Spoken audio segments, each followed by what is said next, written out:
hopefully y'all see my live starting to come in. Let's see here. Give me a minute. I'm still trying to get everything straightened out and moving along. Y'all know how it is. Hope y'all are having a good night on this Saturday night. We had some bad weather earlier, and of course yesterday it got real bad, y'all, around here. There was a lot of places that were messed up, got messed up from the wind. So if y'all are going through any of that, I hope everybody's safe and nobody got hurt. Let's see here.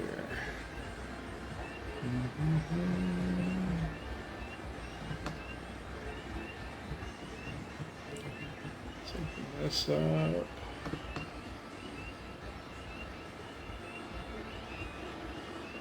Hopefully everything's coming through good and y'all can hear me.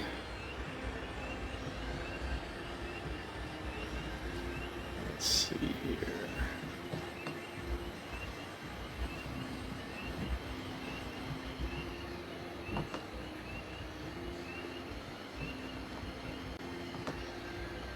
So tonight what we're going to be doing, we're going to be getting a little techie with the project. We're actually going to be doing some, we're going to break into this thing right here. Give me a minute and we're going to talk all about it. Let's share this into a group.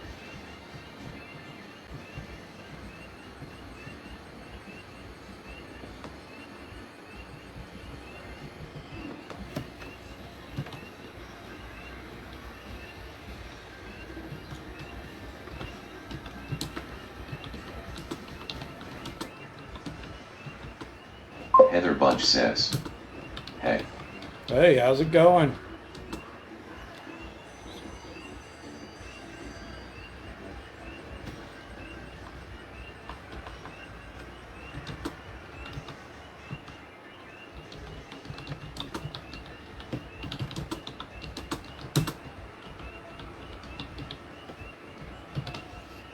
All right, let's share this. Boom, boom, boom.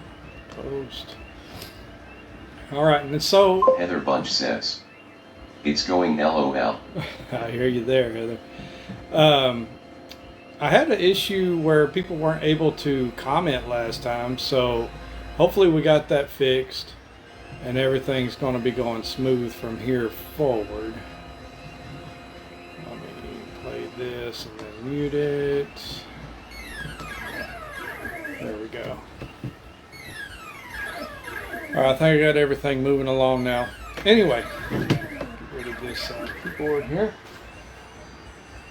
So what we have in front of us is we have the climate control. Now this is going to be going into the dash over here in the little three little spots. And now, if you've been with me on any of my other videos, you know I've said that there's a lot of work to get this fan speed thing to work. You got to have a blower motor resistor. You got to have a 12-volt blower source. You got to have a pretty good amount of power to power that stuff.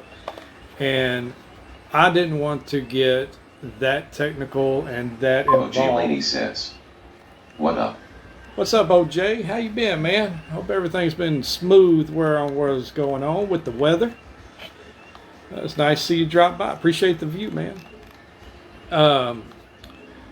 Anyway, so I didn't want to get that involved and that burdensome on my power supply. So instead, what I'm going to do is make this light up, and it's mostly going to be for looks and for fidgeting. You know, everybody wants to, if this was, now tell me, if this wasn't in front of you right now, you wouldn't want to be twisting on these knobs. It's just one of them things. So we're going to break this open. This actually came out of a, I think it's like a 09 or so Jeep Liberty out of the salvage yard. We have a local salvage yard. Went down there and I was like, what can I get that would be easy to incorporate into the build? And I just seen this. I mean, it's simple and easy to put into a flat panel. A lot of cars these days, they're kind of either too technical or they're just the buttons with the gauges that have to work with the computer and everything else. I didn't want to do all of that. So this was perfect. This was a perfect solution. And I picked this up for like, I can't remember, like maybe less than 30 bucks. Anyway, so we're going to dig into it. It runs off 9 volts. That's what I was trying to get to. This runs off of 9 volts. Our power source that's hiding over here around this area is a 12 volt power source. And we're going to be running some 12 volt things off of our switch panel that's just sitting in this little thing. I don't even have it installed in there, but it's just sitting up there. It's the little rocker switch panels. And but for it to run off of the 12 volt source, we had to have a 9 volt buck converter is what they call this thing. So let's pop this thing open. Also got some views. I changed over, so normally I'm in the arcade room, which is on that side of the room, and since this was going to be more kind of closed in, focused. Butch Whitcomb says, yeah, I can comment. All right, good deal, Butch. Nice to see you drop by tonight, man. Appreciate that. I'm glad I got the comments things working. I don't know what the deal was yesterday, but I got in there. There was a bunch of other settings. Once I get over to the OpenTheGrate and able to stream from OpenTheGrate, I don't think we'll have that problem. So we're at 70 followers right now. We got to get up to 100 so I can start going over there. So try to share what you can. If you know anybody that might be interested in this, like, hey man, go check out OpenTheGrate. They got some cool stuff. If it's like what you like. Let's see. I need to go. But yeah, since everything's more focused tonight on just table stuff, I kind of moved my normal setup. And we have the dash build going here. So if you can't see anything or something don't look right, don't sound right, Butch let me know. Whitcomb says, yep, already done. Good deal, good deal. And I still need to get over there, Butch, and follow you back on Twitch. I haven't even got back on Twitch yet. I've been nonstop. We had some birthday party stuff we had to go to today, and then I had to stop by Lowe's to go get some wiring, and stop by Harbor Freight to get me some of these helping hands just in case I needed them. Anyway, a few stops a day, and it's been a busy day. All right, see if I can remember what it was going to take to get into this thing. I think the back just pops off of here.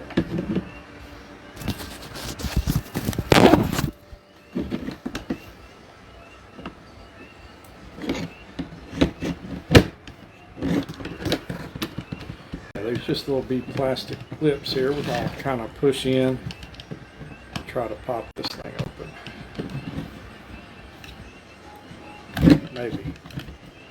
It's one of the things you got to have 100 fingers, 6 hands. Butch Whitcomb says, I even watched all the stuff on your YouTube. Oh, that's great. So some of that old stuff, man. Hope you enjoyed that. Some of that stuff's from a good while back. Man,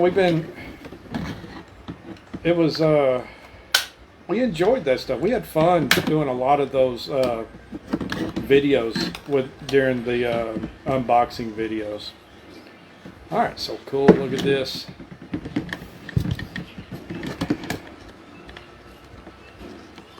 Now let's see here. I wish this camera was kind of behind me so y'all could see a little bit better, but it's kind of limited on what I could do with my cords and everything. So we'll just have to make this work. So I've already kind of did a little bit of cheating and looked into this the other day when I first got it, trying to figure out how it works.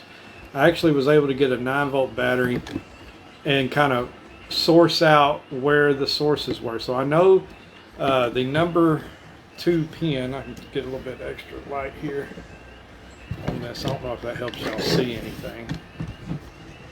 Let's see if we can do this here.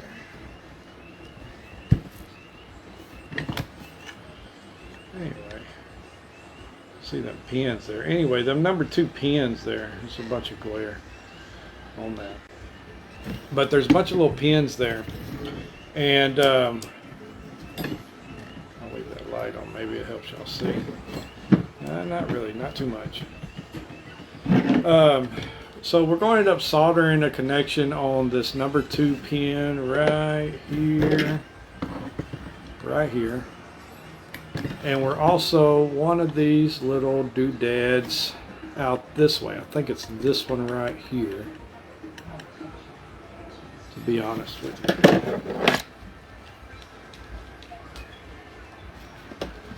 So how I figured out how these work, basically I took the rest of this all the way off and I found where there's 3 LEDs in here. And with any LED, you know, you have a positive and a negative that's going to power it. I was like, well, there's got to be some backdoor way to get this thing working without having to go through the microprocessor that's on here.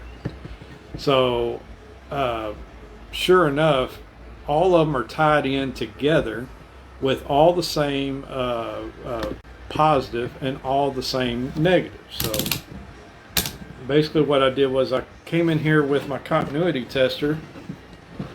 And that's the setting on a 12 volt or a tester where when you touch the two, it makes that really weird screeching noise.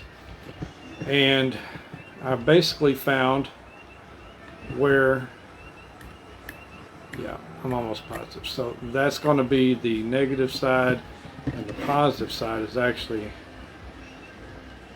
one of these over here, if I'm mistaken.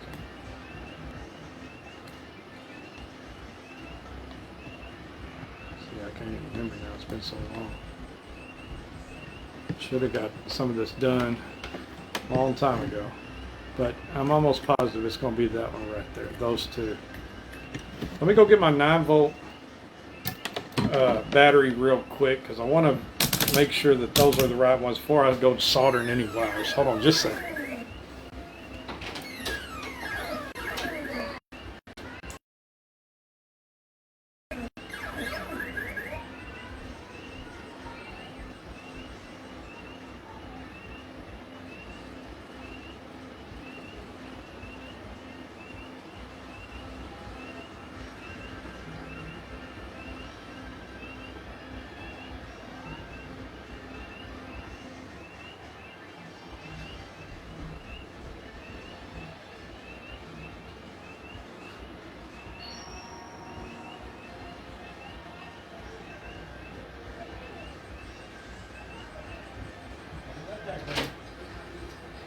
Alright, I'm back.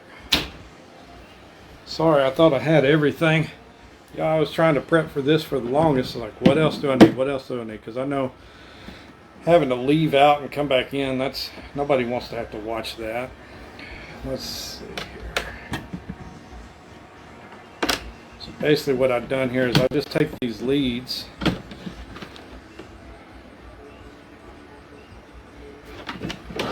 and I make me a little makeshift power source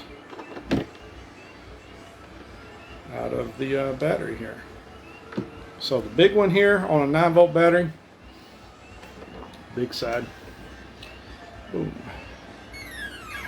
The big side is going to be your negative, and the small side is your positive.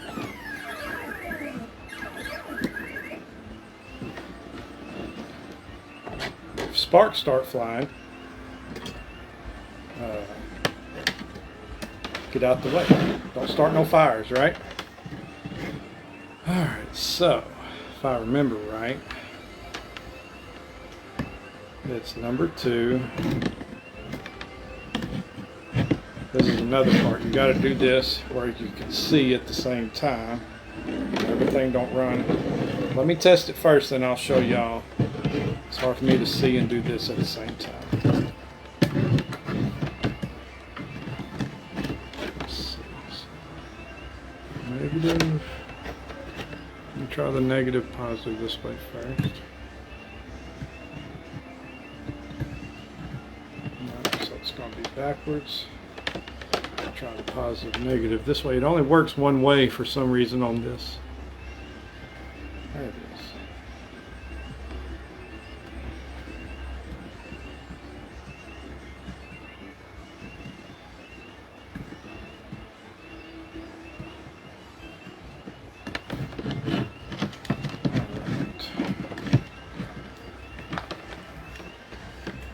Okay, it's gonna be hard to see y'all because I got a lot of light in here. Usually I don't have this much light in my streaming setup.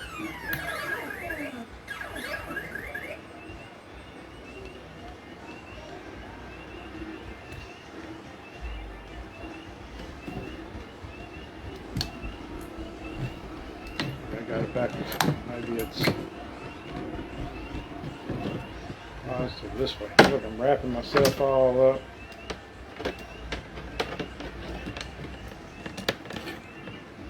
Positive here. Can y'all see that? I'll try to get a little closer so y'all can see.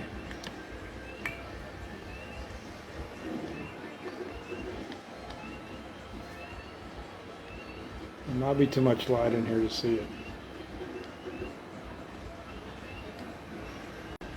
Yeah, I'm thinking there's too much light, y'all. Let me flip over to this other view.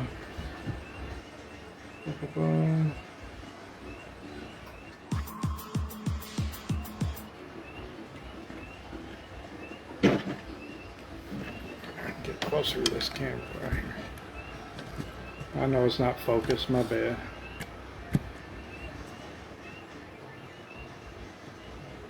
Still can't see it lighten up because it's too bright.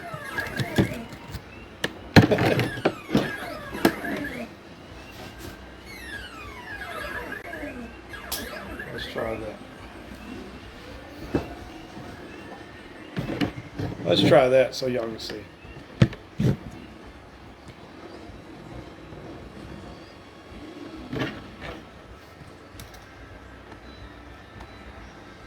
Can you see it lighten up now a little bit?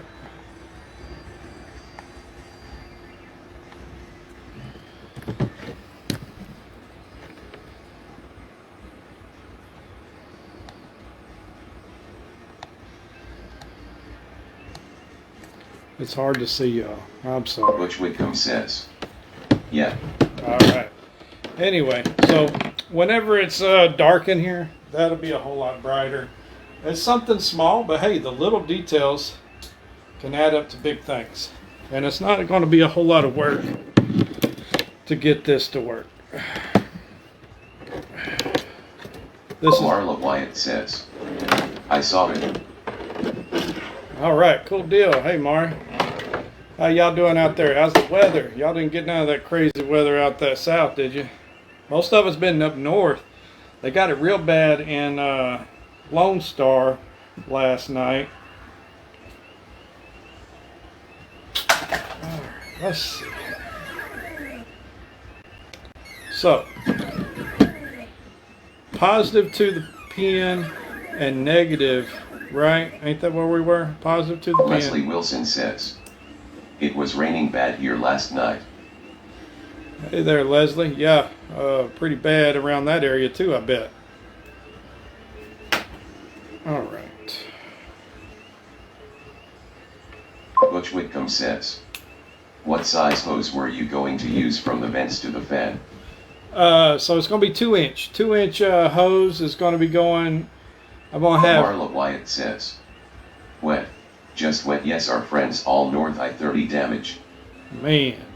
Well, I'm glad there wasn't no damage out there where y'all are, Mari, and yeah, a lot of folks, a lot of damage everywhere. Hope everybody's safe. Butch, 2-inch hoses on the air vents. I still have to get that. I'm probably going to source that off of Amazon. It's probably the cheapest way to do that.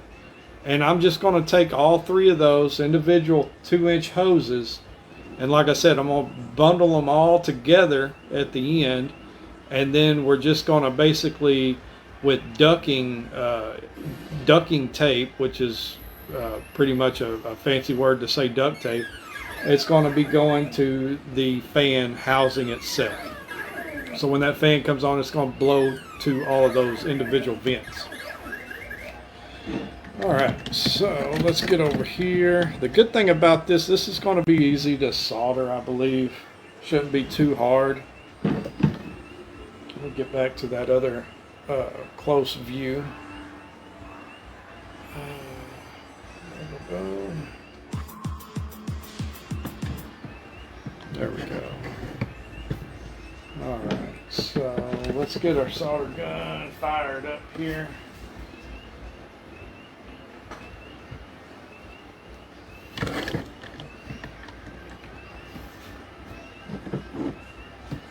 And so whatever we decide to do is going to have to come out of this housing, right?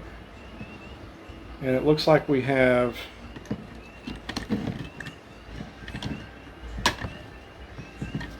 a couple of openings we can do that with. There's actually one right here. I probably should have got smaller wire, but went ahead and went with this little bit larger wire.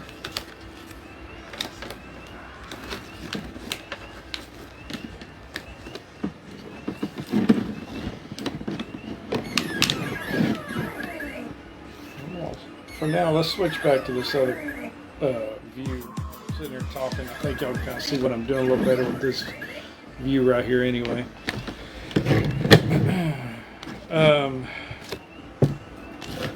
This is what we got here, 14 gauge. Yeah, 14 gauge wire, 20 foot of it. We definitely don't need 20 foot. We got us a nice little cutout here we're going to use. And I'm just going to give us a little bit extra, maybe about 6 inches or so, that we'll be able to use. Roughly, we can always cut off any extra that we don't use.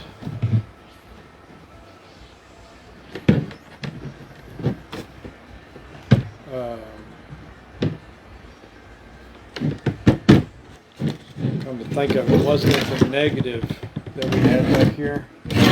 See, I don't forgot.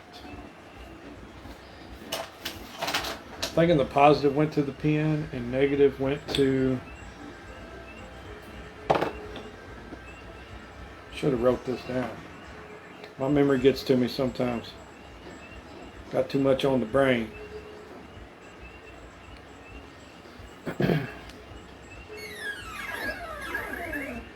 Positive. Negative.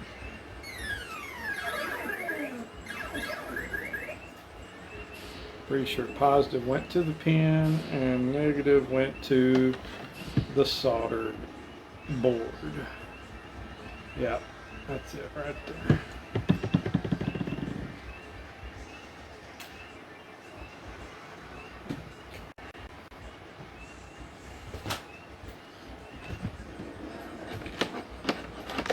So that means this one needs to feed through. Butch Whitcomb says, "Yep, I hear you. I am pushing 50, so I know what you mean." Man, Butch. Shoot. That's all right. A lot of wisdom comes with those numbers, I'm sure. Let's see here.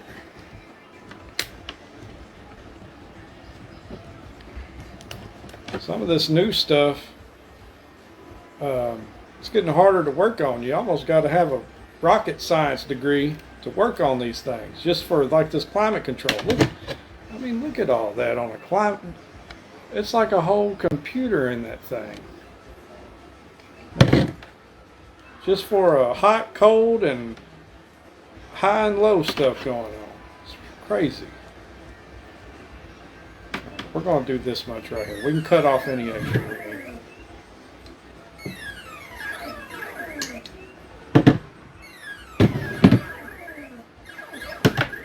Oh, speaking, I got this this thing right here. They had this thing at Harbor Freight for like $1.28. It's a wire stripper. You can't beat that. $1.28. What costs $1.28 anymore? Like the Dollar Tree's $1.25 over there. Can't find one of these at the Dollar Tree.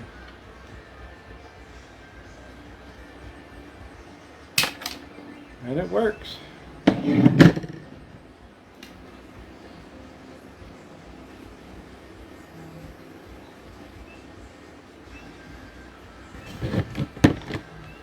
Alright, so we're going to solder a little bit of solder into our wire first, and then we're going to solder it into the wire first before we got too much on my plate here. Before we try to solder it to the board. It'll be easier than trying to melt all your solder and everything on the board. We'll put some solder on here, and then individually we'll come over here and we'll melt a little extra solder on the board, and then we'll take the two and we'll heat them up and put them together.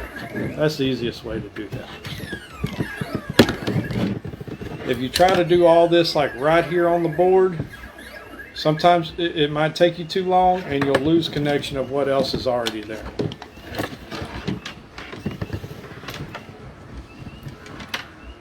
Alright, let's see. That's where these little helping hands come in handy. You ever held some wire with the soldering iron right there next to it? It gets hot. This little thing, these little things here, where you at? Right here. Little tweezers and magnifying glasses. $4 at Harbor Freight. The one with the lights, a couple dollars extra.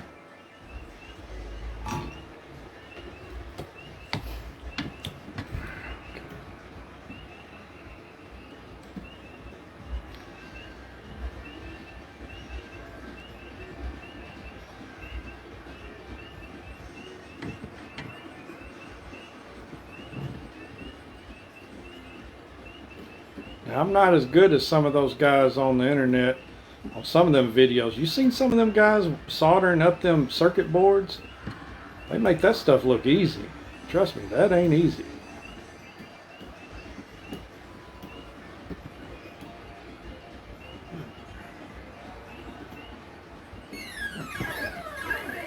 There's that.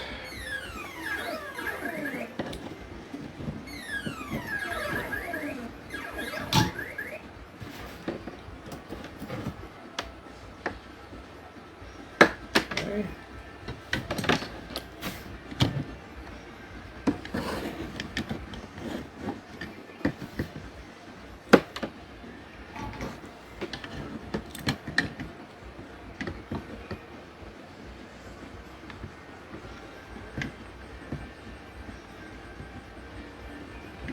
There we go. I got it to stick out just a little bit.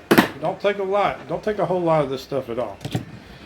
And I'm going to solder the wire. Instead of holding the wire straight up and down off of what you're holding and then bending it over later, we're going to actually solder it in with it being sideways from that.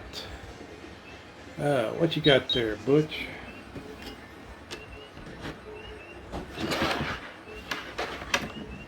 Trying to see that there. What is that there? Oh yeah, that's a is that a shifter of some sort? Butch Whitcomb says, I sent you a pic.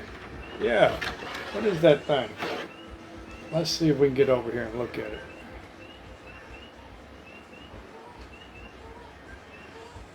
Oh, that's cool. Automatic gear shifter. Where'd you find that thing at?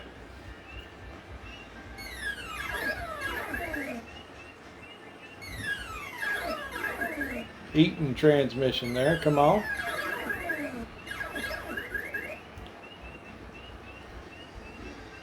There we go. Let me get back here. Come on, work with me. When I'm not near my desk, I use this touchpad thing.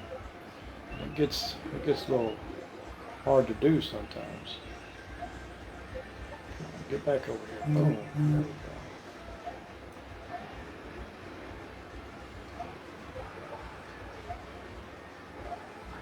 Butch Whitcomb says, it in my Ruta Pete truck. Oh yeah, your Ruta. Oh yeah, Ruta. So speaking of Ruta, I got me a Ruta Ram. I like driving that thing. That thing's pretty nice. Of course, you know, anytime there's an update on the game, it makes it a little difficult because everything has to get synced back up and have updates for the updates and what have you.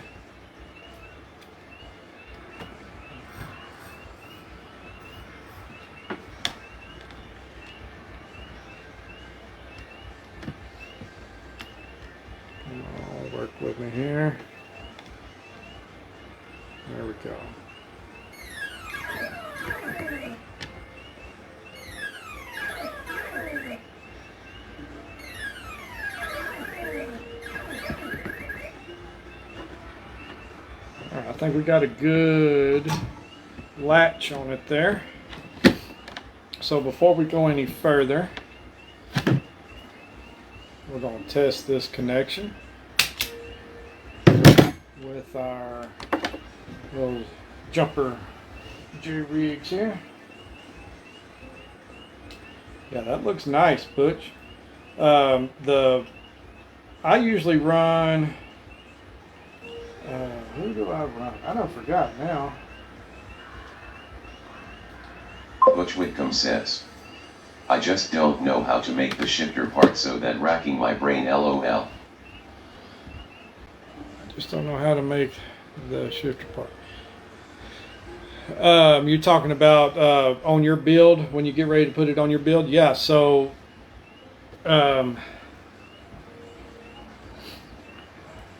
I would recommend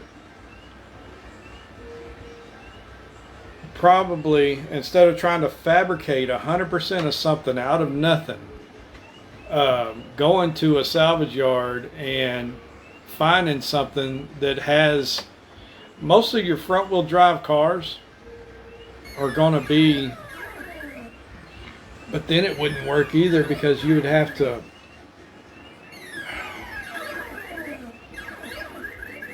yeah, okay, I'll have to think on something on that for you, Butch, to try to help you out. I'll put my thinking cap on and maybe see if we can figure something out on that. All right, there's that. That's working. Now let's try it from this side. Boom. All right, so our connection is working. We're good to go there. We'll let these just dangle here so they don't touch nothing. Okay.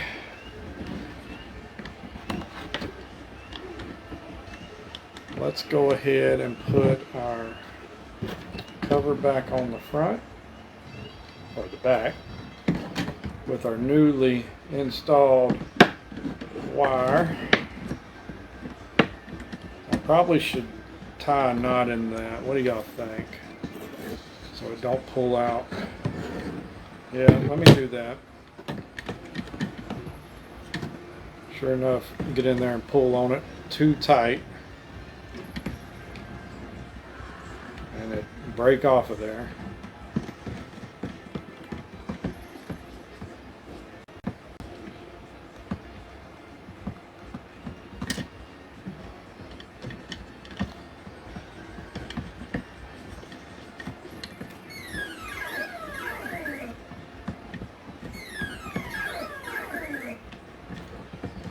Butch Whitcomb says, there is a push button one from ATSACC, put that to plain for me.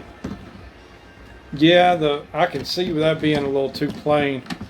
You want something that has a little bit more play to it. Come on.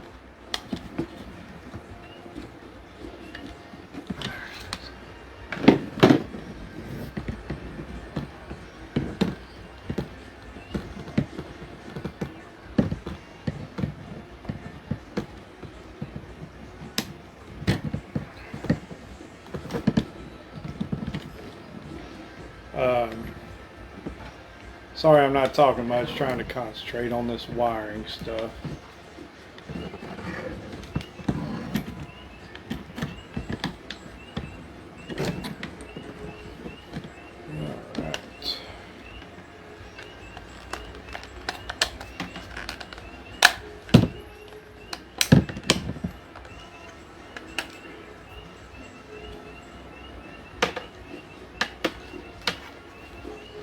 Alright. I got this knot in there. It's trying to tell me I ain't got enough room.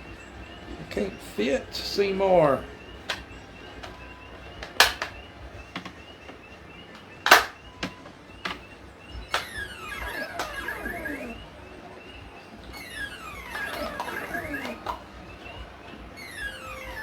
Alright, I think we got it to fit. Let's test again before we get too far.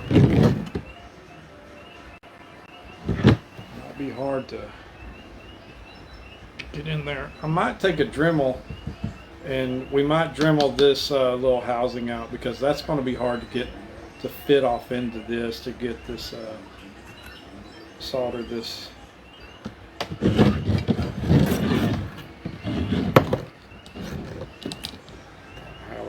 this test to see.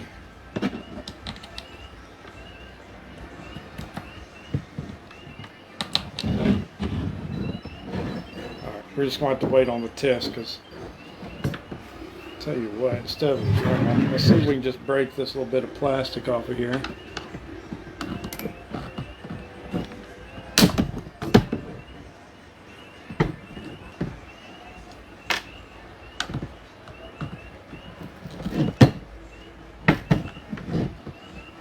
Y'all can see what, so right now what's happening is this little, where this connector is for the OEM harness to plug into here, it's going to get in our way. So I'm just taking the pliers or the clines and trying to make room for when we get ready to put our soldering iron in there to do the solder.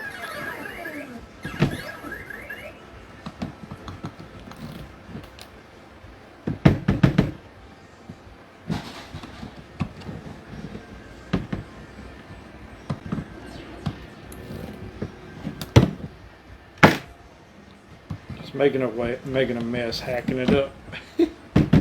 I'll show y'all what it looks like. So, see how we just I kind of took them pliers and made me a little access so I can make it to this connection here. Now it's going to take a red wire.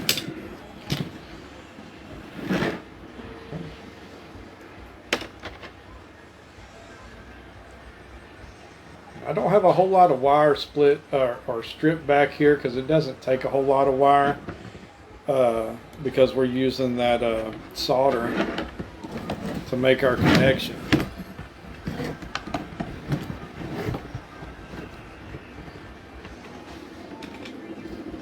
Wish I had the camera where y'all could see what's going on a little better. A little limited. It's alright. Butch Whitcomb says, and I was going to use the same place as you put the shifter for the clutches at.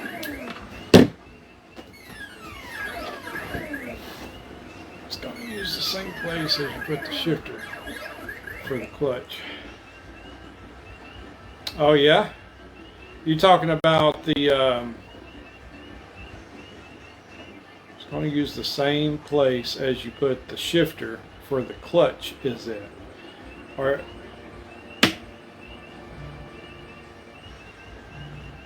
I'm not quite following you on that, Butch. Try to help me out on that one a little bit if you don't mind. Let's see here. Let's go ahead and put our solder on our wire first.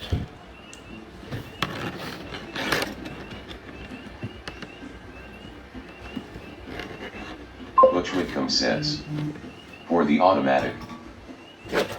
Oh yeah, I got what you're saying. I got exactly what you're saying. Yeah, that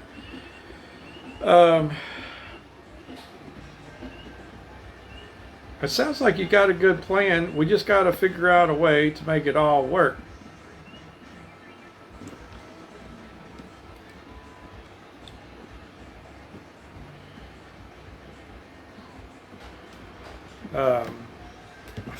What is it? So park, reverse, neutral, drive is your main ones, right?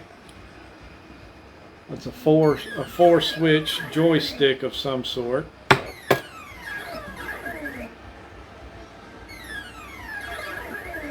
What about let's say if it didn't slide, what if it just, you know, it looked like a real one, but like if you could have the gear shift part there, and maybe if you could just bump up or bump down, kind of like a slap shifter. Would want an auto. Right? I'm sure there is. But yeah, like a slap shifter, it would kind of stay in one position, almost like the rocker toggle switch of some sort, where middle is nothing, and then this way it bumps as a certain node, and then backwards it bumps as a different button. You might be able to do something like that with a different style shifter that looks like an automatic. I can see doing something like that.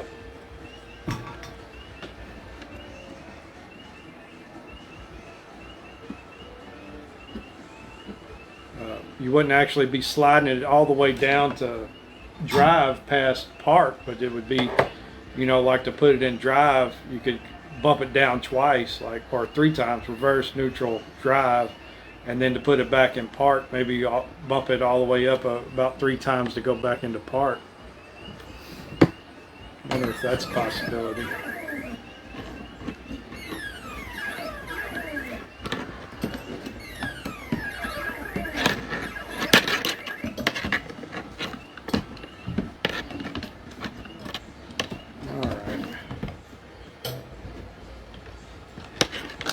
All right, so now I'm going to attempt to try to get this pin and this hot wire to solder in to this here.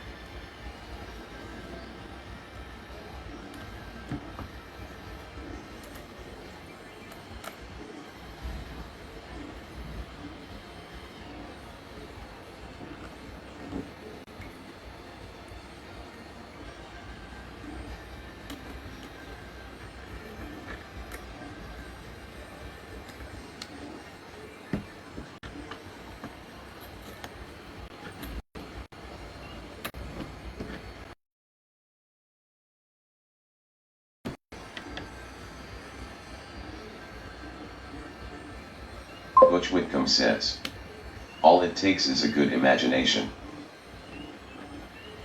Right? That's all it takes.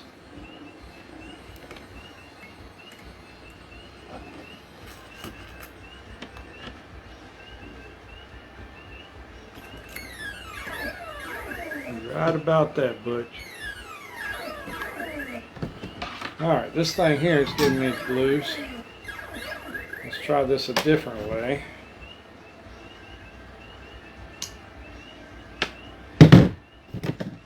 We're going to get some.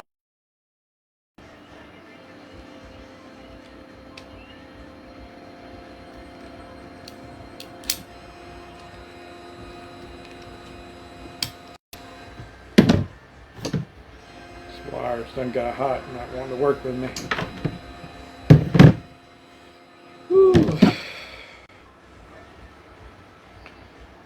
So tonight, after we get through messing with these little bit of wiring here,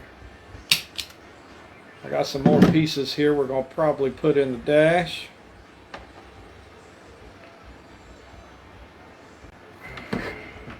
We might actually get these panels over there on the dash. I'd have to move my cameras though.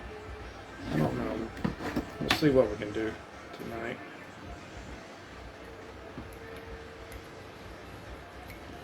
Let's do it like this. Let's go ahead. Let's get our solder back on this one.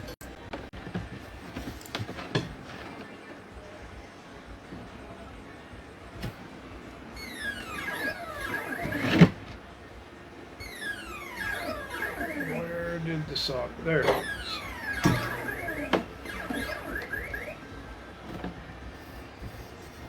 Heather Bunch says, link.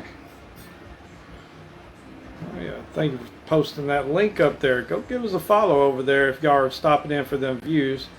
We're trying to get up to 100 followers so we can start to stream from OpenTheGrate channel.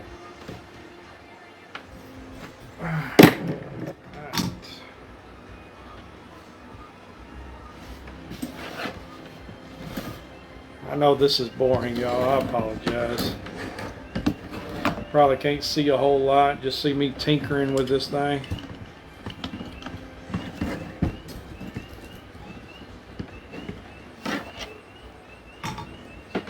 All over the place. Right now I'm trying to get this wire. Heather Bunch says, here's the link to OpenTheGrate Facebook page for anyone who hasn't followed the page yet. Thank you, thank you.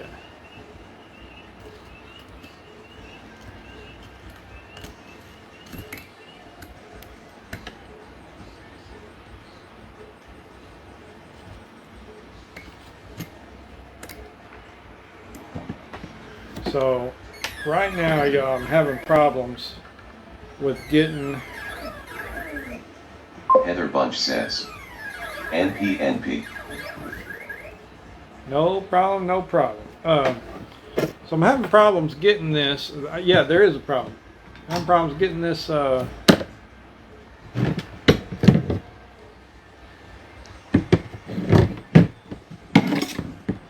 solder to stick to this pin.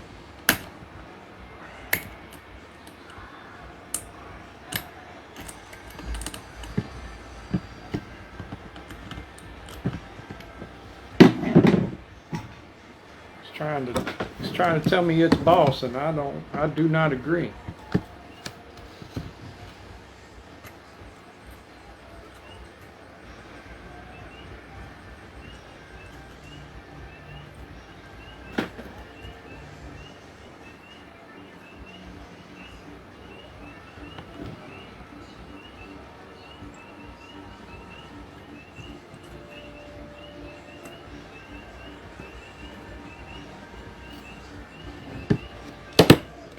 Got it all boogered. We got a gorilla weld of solder on that pin now. Let's see what we can get out of it.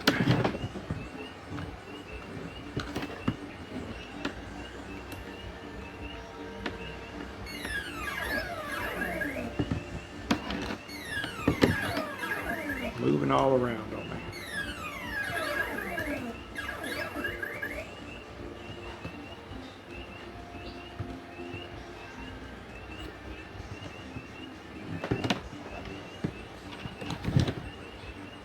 I think we got it there, y'all. We have a winner. Let's unplug the soldering iron so we don't burn the house down. Alright, that took longer than I wanted it to, but it's there. Now what I'm also going to do is I'm going to bend these other. I don't think it's going to hurt anything if this touches something else, but just for safe, just to be safe, we're moving everything out of the way there. I really would like to have a way to make that. We got the wire in there. Wire is in there and it is soldered. Should be good. Should be. So we can flip to a different view here.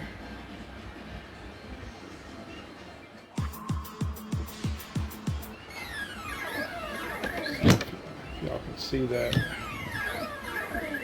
in there. The wire is on that thing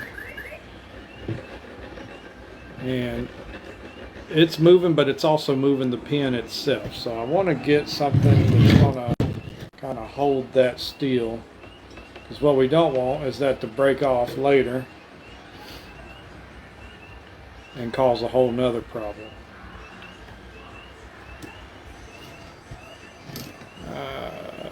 What do I have? Give me a second. Let me go see if I have some kind of glue. Well, we got this hot glue, guys. We could put that on there. That would work.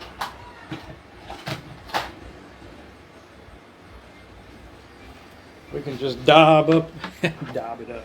We can daub up this whole area there. That'll keep it from moving around and breaking back off, wouldn't it? All right, we'll do that. Let's test our connection too while we got it.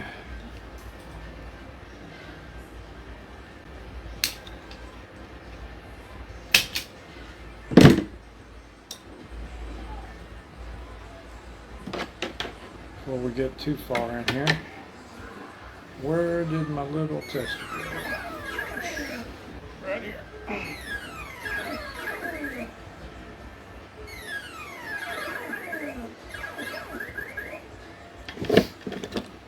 All right.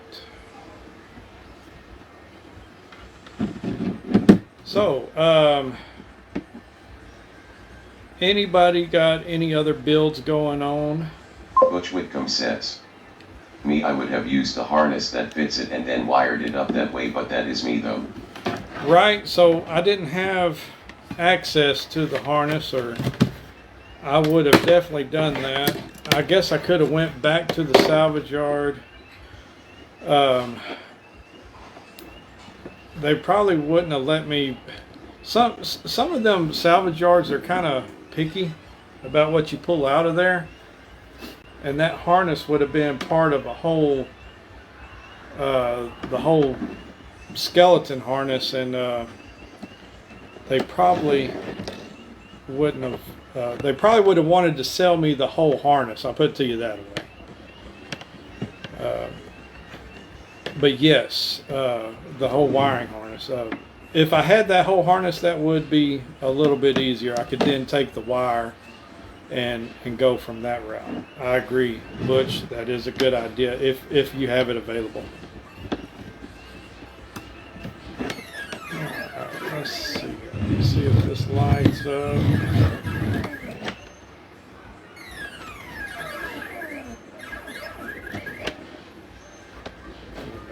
Right way. Alright, yeah, it does light up. It's not very bright, but it lights up. I really kind of want to see what it looks like with 12 volts going to it, but I'm scared if it throws out them LEDs or not.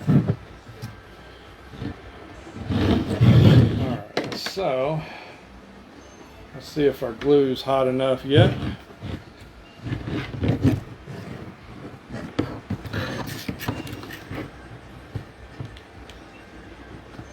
Yeah, we're getting somewhere.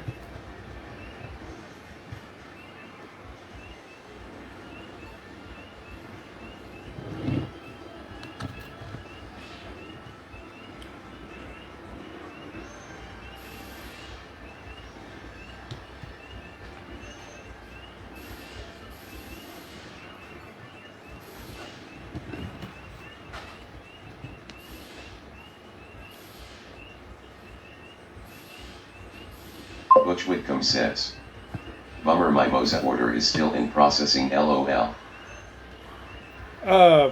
You know, Butch, mine stayed on processing for a while as well. Like, it was on processing for a whole week. It really was.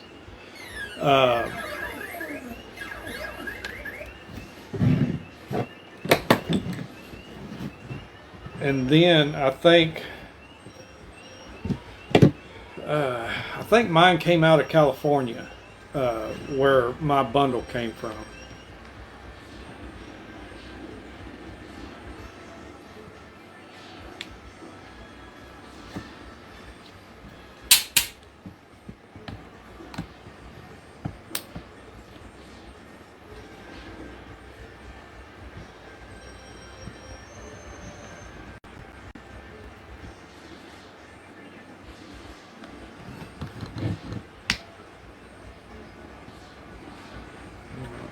Ain't nothing pretty about this hot glue, but as long as it works, that's all that matters.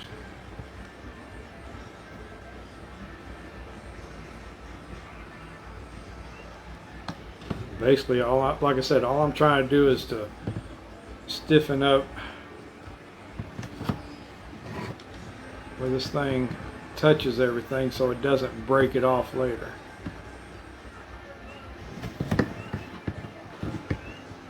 And it's going to be behind the dash. Nobody's ever going to know except me, but still one of them things. Butch Whitcomb says, "Okay, I live in the Arctic belt." Oh yeah. Butch Whitcomb says, "Amen." I got you. How's weather that way? Y'all having some good weather, some bad weather?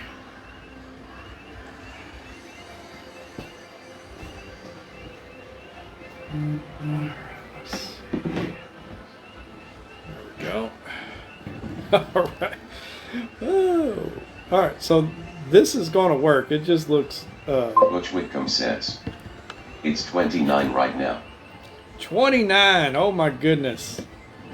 Oh my goodness.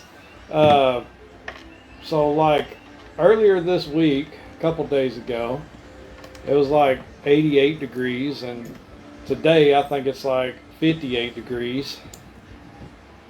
Um, it's something about Texas weather. We're down here in Texas, and it can be winter and summer all in the same 2-day period. All right, that's good. All right, so now what I'm going to do with these,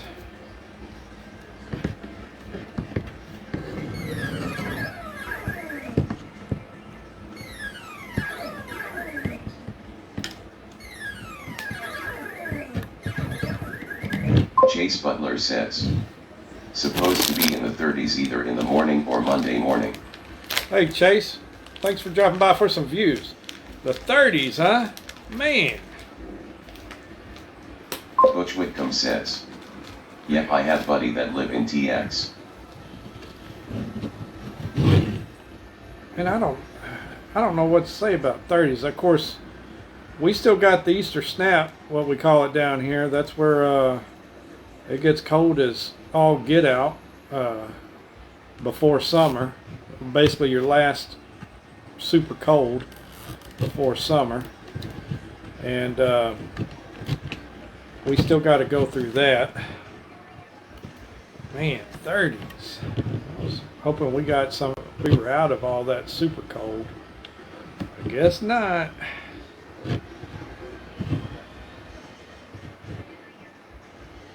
Alright, so what I'm doing now is I'm just preparing to make these wires look better.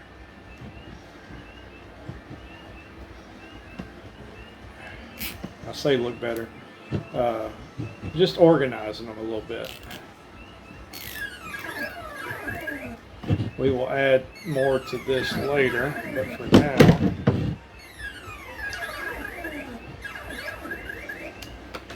Chase Butler says, all this weather we've been having brought in a cold front. yeah, definitely got us a cold front. All these tornadoes and everything else. All right, let's see here. I also got, I'm gonna put one more zip tie on this. I got plenty of them. Things are super cheap.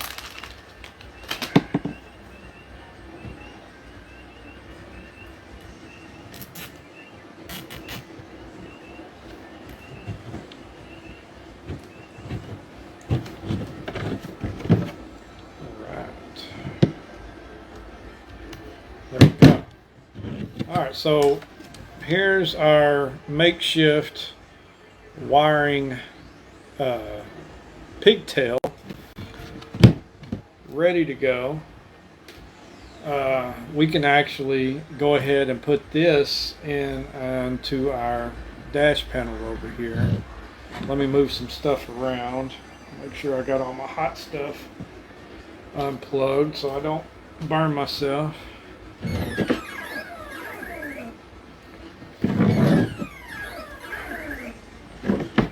Flip y'all back around on the other view here.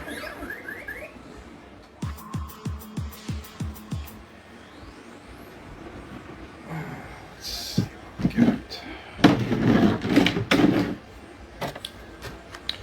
Also got a fuse holder for the power source that's going to be feeding the main switch up there.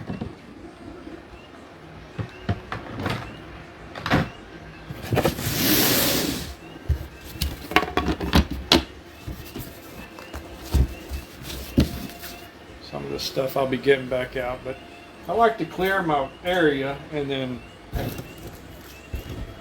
get what I need up here and then put all my stuff back in it. It drives me crazy if I don't have an organized work area.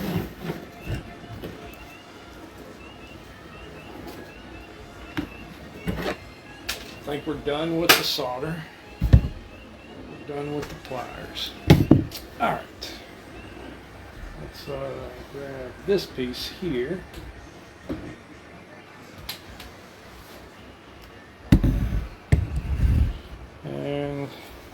flip y'all back around to the big Chase Butler says, that's the OCD in us. Right, it is. It really is. Alright, so Butch Whitcomb says, so what size are your screens? the screens that I use, I have my setup's a little bit unusual compared to most that I've seen. So my center screen, I use 3 screens. My center screen is a 50-inch 1080 TV. It's a Vizio TV. It's actually a plasma.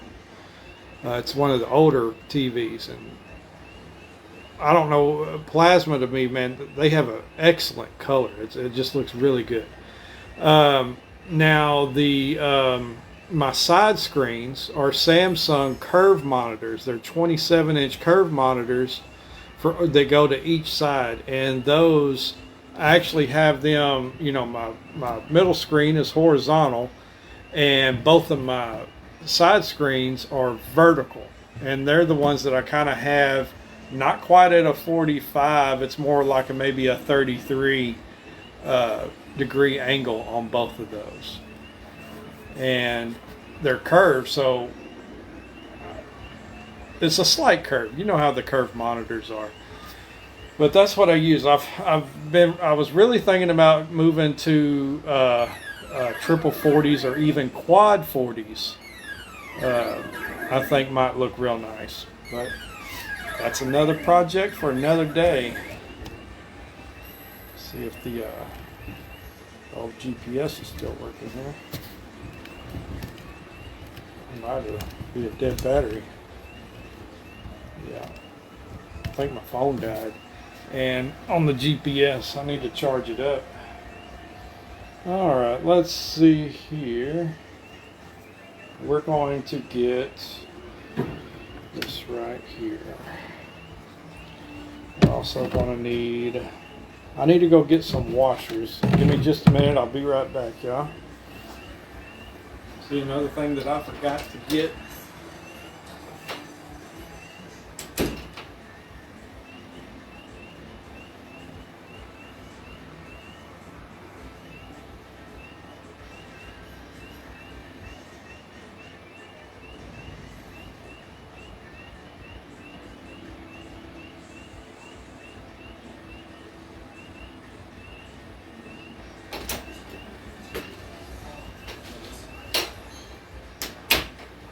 Alrighty, back.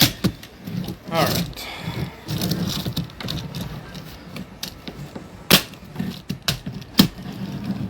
Let's see here. Let's pop this guy out because it's just sitting there right now. We don't want him to fall. Butch Whitcomb says, this guy I follow on Twitch called Silent Scotty, he has triple 42 in screens. Yeah, the 42s, that sounds good.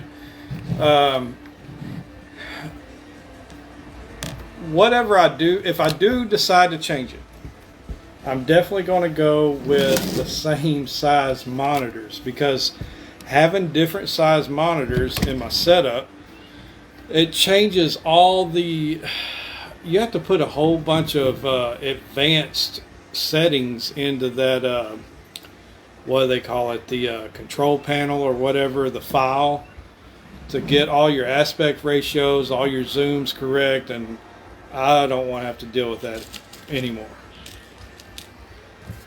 Alright, let's see. We're going to use, this joker's going to go in like this right here. Boom. Alright.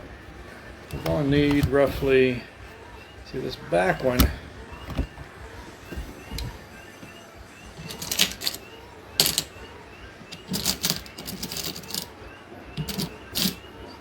I got lots of some of these and not a lot of the others. Heather Bunch says, sounds like you need to go to Best Buy then, LOL. Oh yeah, get some screens. I tell you, hey, them things are super affordable right now too. Y'all remember when flat screens first came out, how expensive them things were? like thousands of dollars for like a 50-inch TV. If you had a 60-inch plasma, you were doing something. And now, these right here. And now, you can get you a 50-inch LED TV for what? Less than $200 on sale? Heather Bunch says, Best Buy, here you come, LOL. Yep, exactly. Here I come. Come on.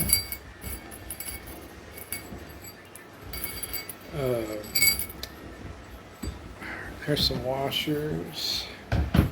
Chase Butler says, I remember I bought a Samsung 32-inch for $1,100. Yeah. So think of that. $1,100. Heather Bunch says, craziness. It is crazy how much the prices have changed over a short time. Butch Whitcomb says, I got the idea of the 180-degree view from the guy on YouTube called Warthog Project. He do flight sim. Flight sim? Yeah, the 180-degree view is really the way to go if you can do it.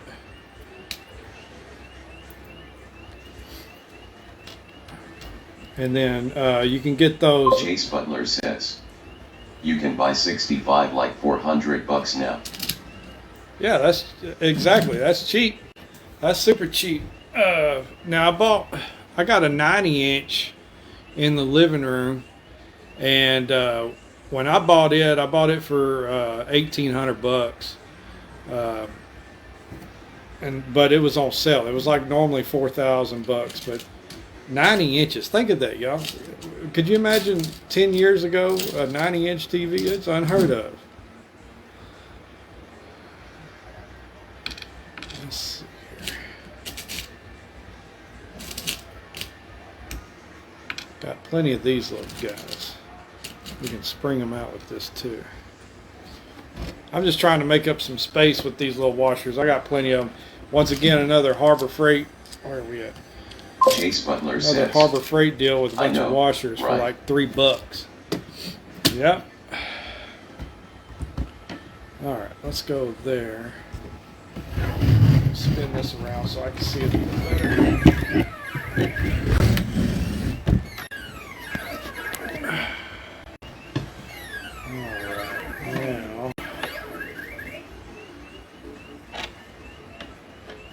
We will probably put these shorter screws in here and the longer ones in the back.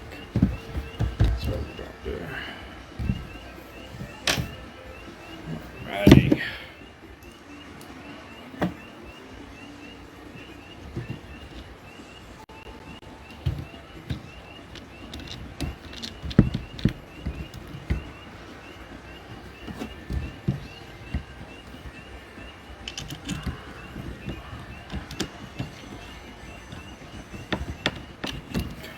That one.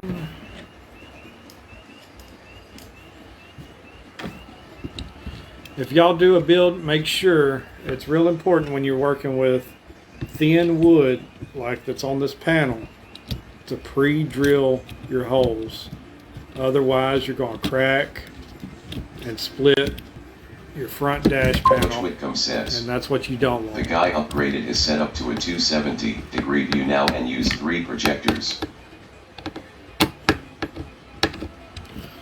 Projectors sound nice. Now, just from owning projectors myself, the only bad thing that I see about that is them things can get hot. I can only imagine if you're in a area with that's. I'm just saying it might get hot in there. Is all I'm trying to say. Now, the TVs also get hot, but the projectors, woo! It's like a little heater.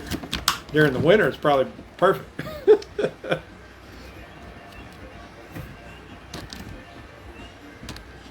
Butch Whitcomb says, right.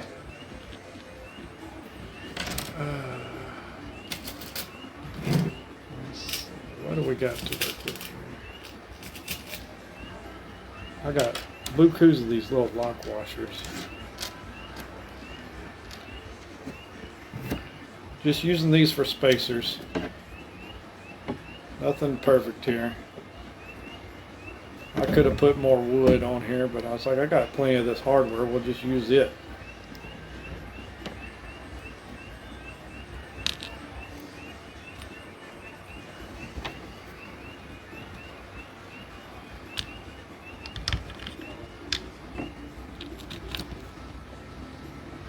If it'll work with me.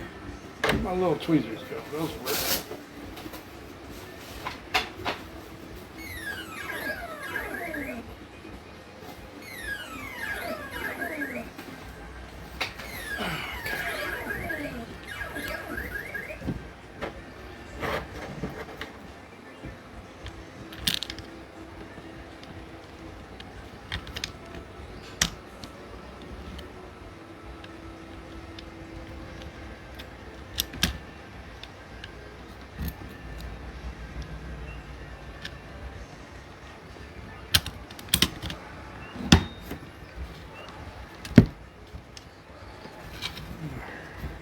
Some of this is probably overkill.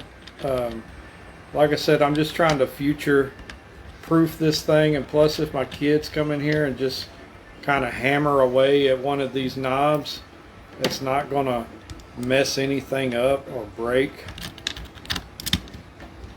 Kind of better safe than sorry situation here.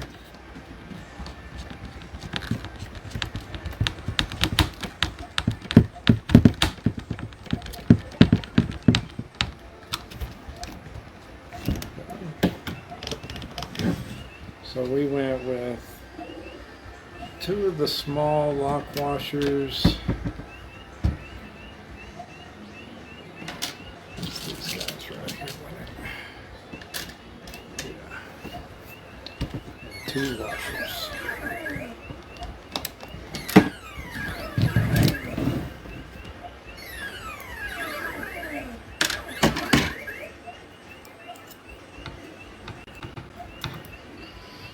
Alrighty.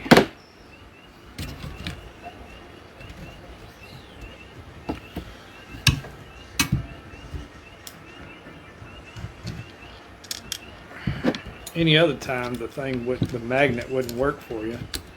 Now I can't get it to stop working.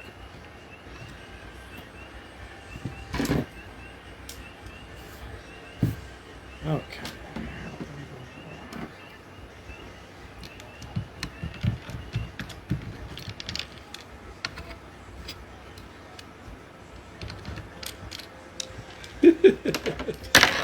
See what I mean? Where'd you go?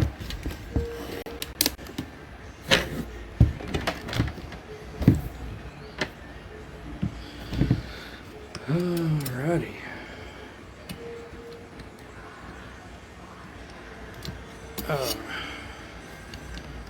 Butch, have you played any of that Missouri DLC yet? I haven't even purchased that one yet. I know a lot of people are excited because you get to go down in the, you know, the mountain.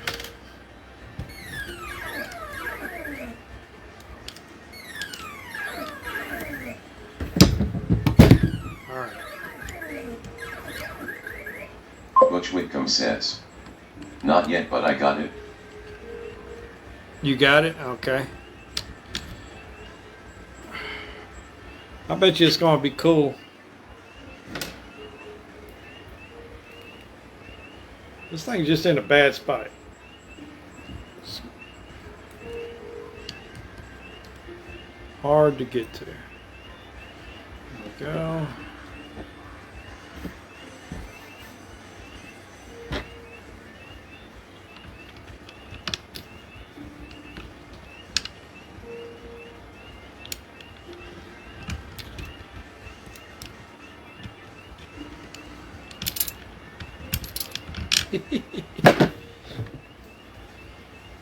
Instead of these lock washers, we're going to probably have to do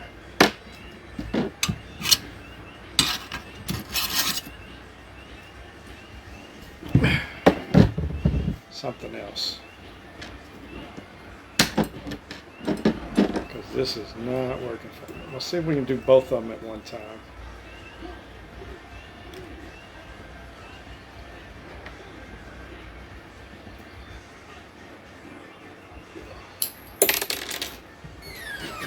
That shot and came right back to me. That was amazing. This little video thing. Let's try that again.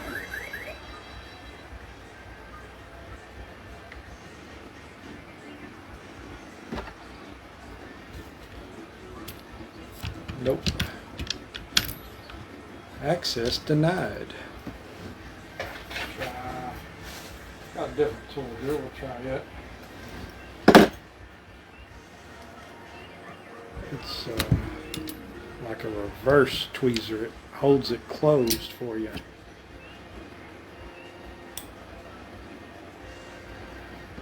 We'll try that.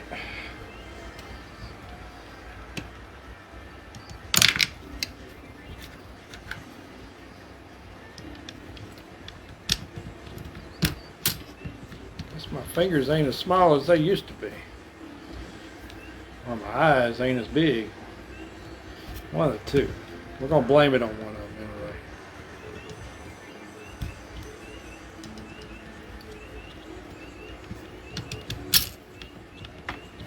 All we did there was just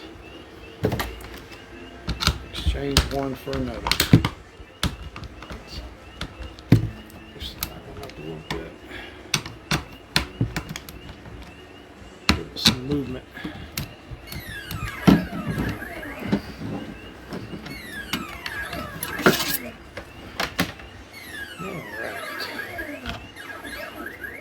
See, right now, if I was streaming over there on Twitch, I'd have some cool tunes playing.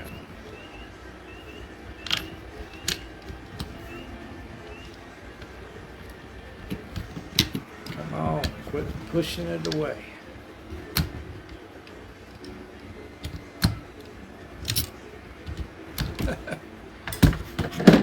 It's not going to work for me.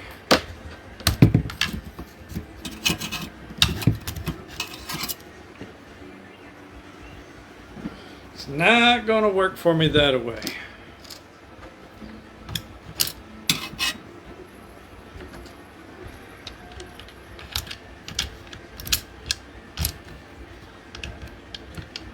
So instead, what we're going to do,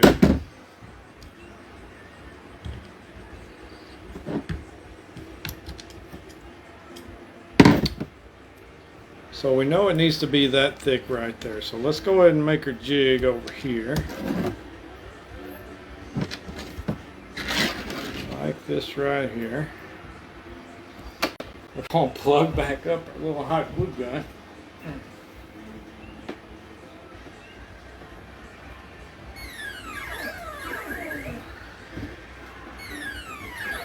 And we're going to hot glue just so it holds these things together long enough to get on our little system there. What do you think? That's what we're trying to put together. So, a flat washer, 2 lock washers, and another flat washer. You can see it there. It's almost like a spring tight backing here for us. If I can just get this hot glue to hold the 4 pieces together where I can get the screw in there, we'll be set. Because putting them in there individually is not working for us. While we're waiting on that, we'll flip back to another camera.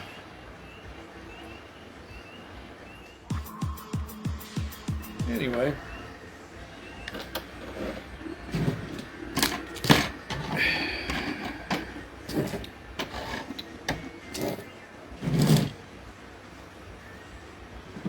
Y'all play any city builders? City simulator builders?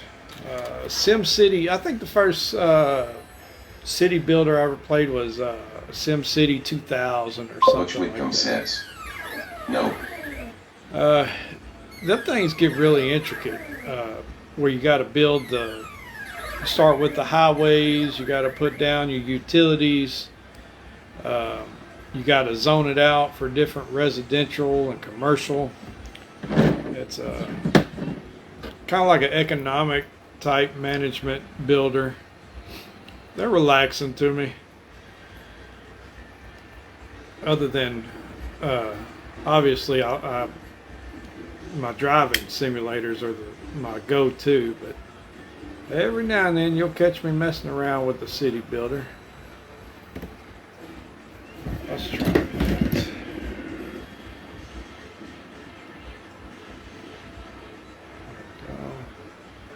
I think that's just good enough to make it work. It's good enough to get hot glue everywhere else. But look, it worked. It held all 4 pieces together, so this is going to work.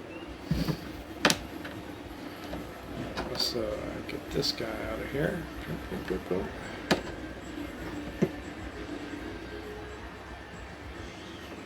I think the tip, the very, very tippity tip of my pliers are broke off or something here, which wouldn't be a bad deal if they were both the same. I might have to do some modification.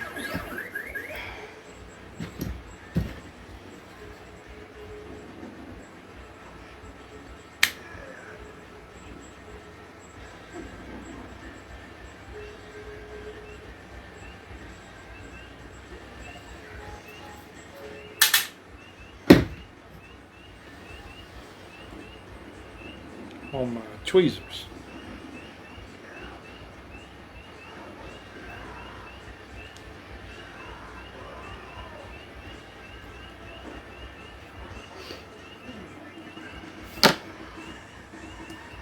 How about Snow Runner, Butch? You ever get in on that? That's a fun driving game there. It's slow paced. Kind of go as you know, kind of go at your own speed. If you got a couple of friends to play with, it makes it real fun because they're trying to move logs and pipes and everything else when they'll be right there in front of you trying to go around some big mud hole, end up flipping over, and you got to winch them out. It's a pretty fun game.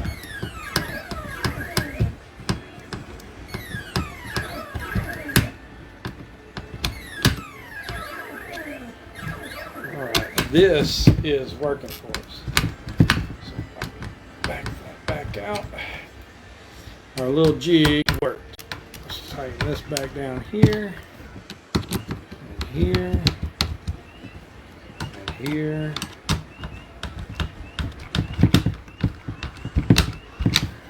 And here.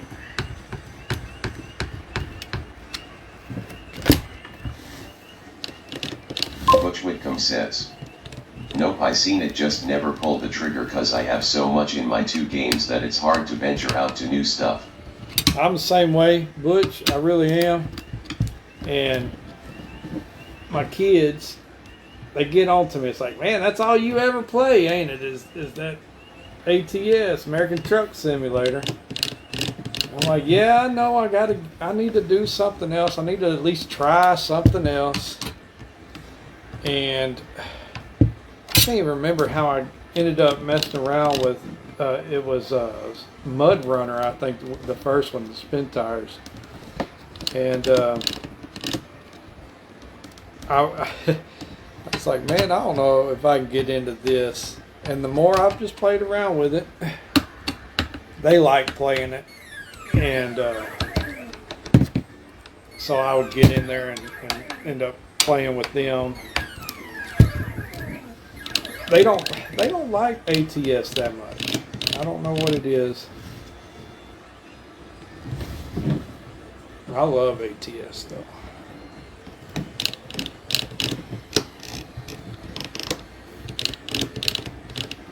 I'm trying to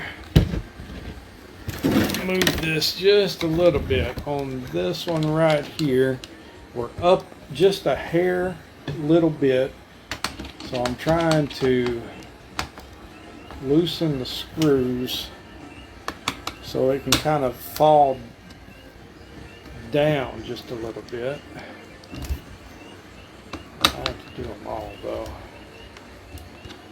Butch Whitcomb says, I am a retired truck driver.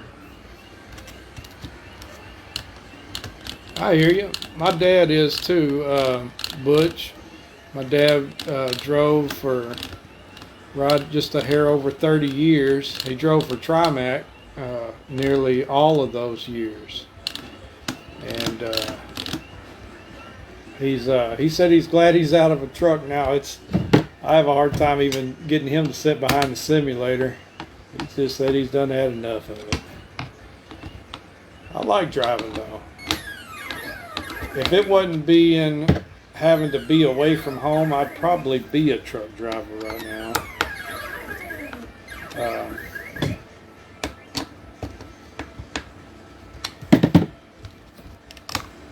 Just to be honest with you.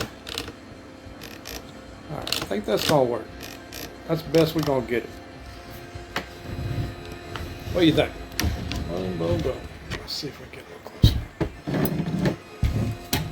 It's always hard to get the angles in them just perfect.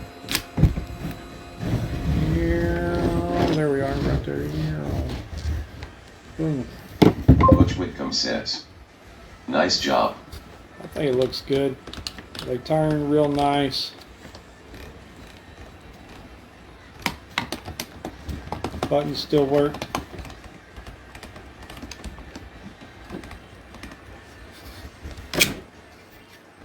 All right.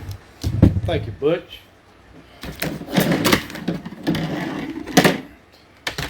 Now, let's close up this whole thing of overall. Imagine these things going everywhere.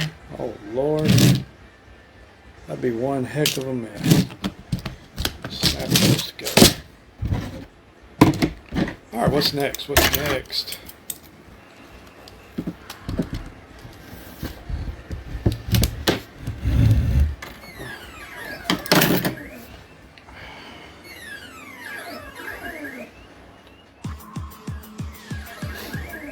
What is next? Let's move on to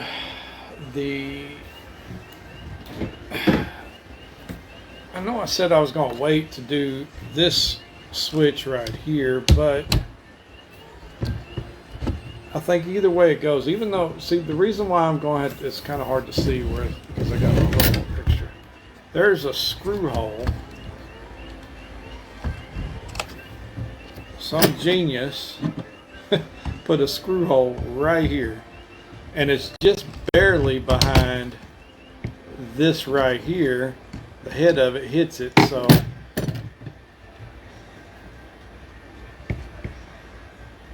this has to go in on, or has to be fastened after the panel is put on.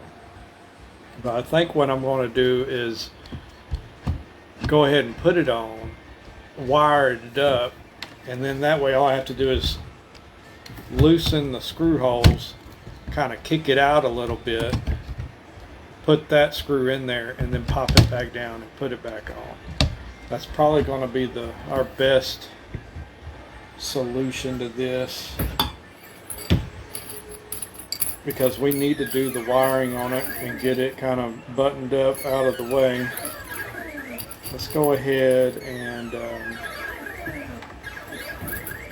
screw it to the panel for now.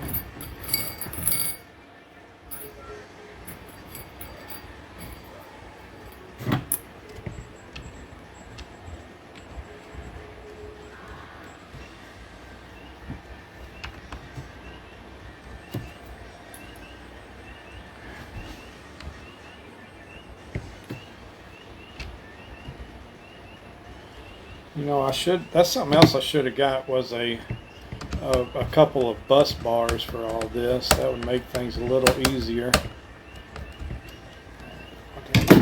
Size head a screwdriver.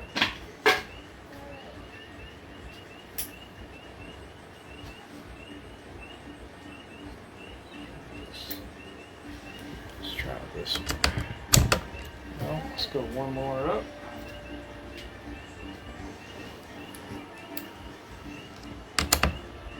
There we go.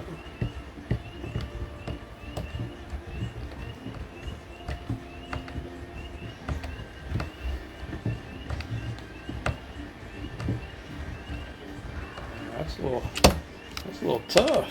I gotta go get my drill motor to come on.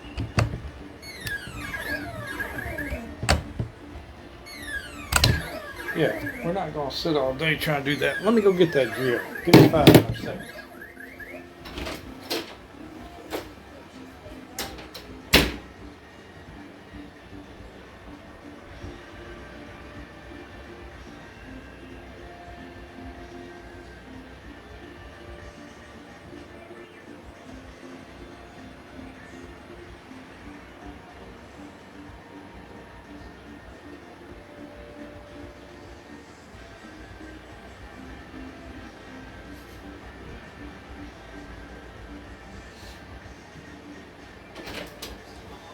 Alrighty.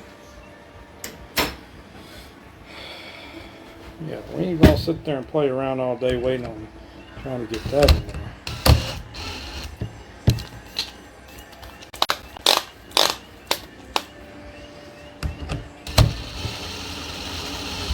Butch Whitcomb says, from what I have watched and read, they say that 27 to 32 is the best for triples. Yeah, probably if you start getting too big, unless you're running 4K, some of that probably gets a lot of blurred out on you. But if you got a machine that's able to run 4K, you could probably go bigger, no problem.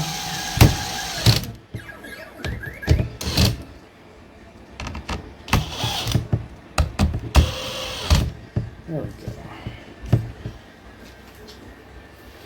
go. I don't run 4K when I'm playing my game. I do mine's 1080, and it does just fine. I don't have a problem with it in 1080. I think it looks good. It probably don't look as good as 4K, but hey, it Butch still Whitcomb looks good. says, that would look crispos. Yep, it would look real crisp. That's very true. I'm going to need those. So let's wait on that. Let's make this.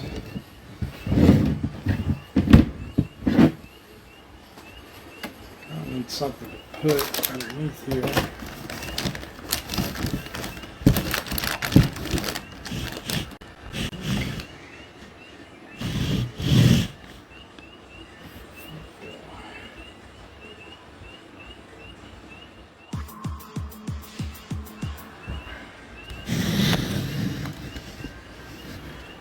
So they make this pretty simple as far as being able to hook up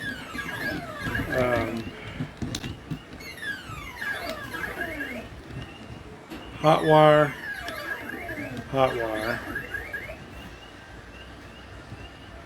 negatives.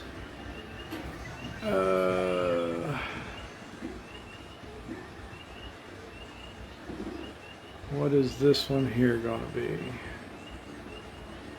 I might have to get my, see, saying it's pretty simple, and then there we go, we got a snafu on other hands here.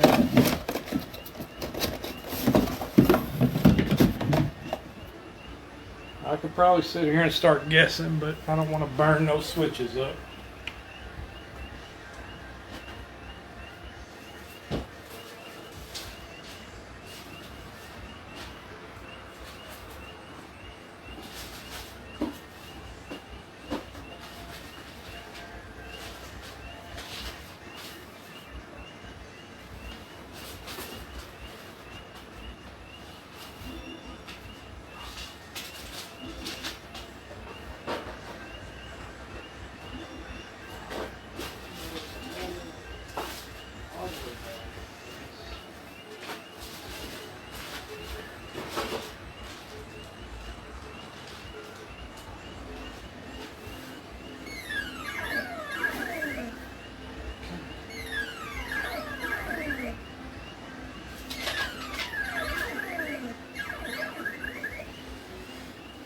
Alright, so I can't remember what...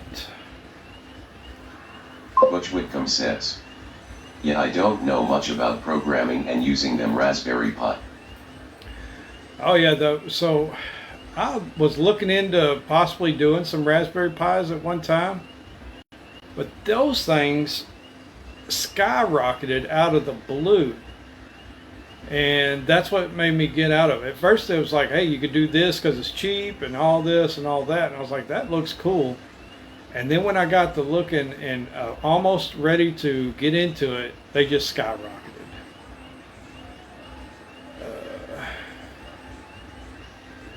Give me a second. I'm looking up something online to see if I can find these wiring diagrams for the switch.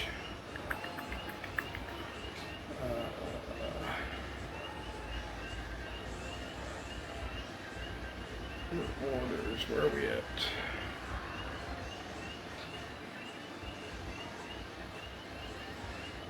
You can do some pretty cool stuff with them Raspberry Pis.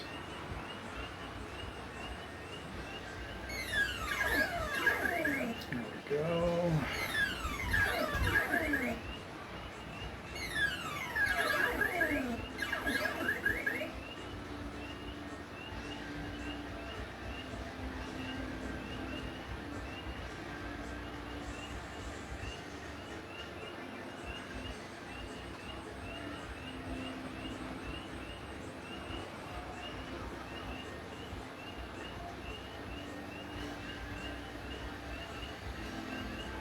Face plate.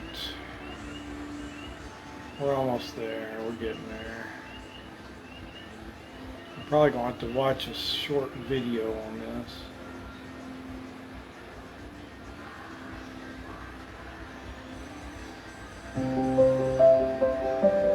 Let's mute that so we don't get copyright problems.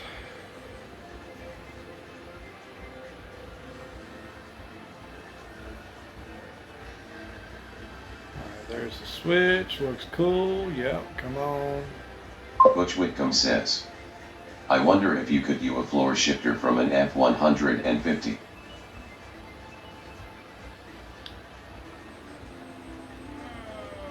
Red, red, blue. Red, red, blue. It's positive. Black, black, yellow, negative. Red, red, blue, positive. I didn't even see the blues. See, I'm glad I watched that. So red, red, blue, positive. Throw those guys in there.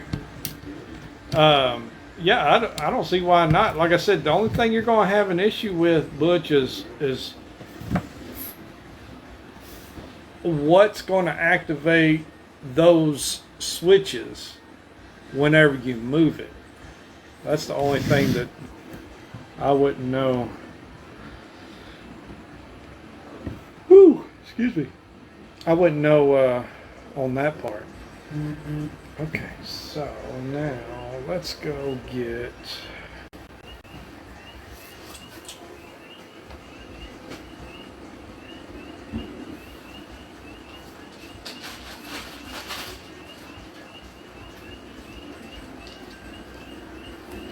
this.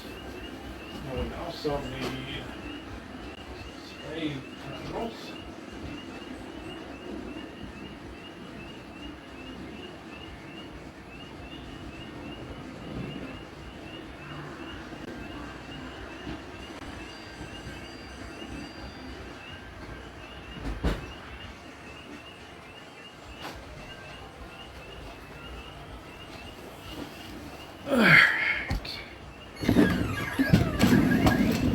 Always good to have a nice assortment of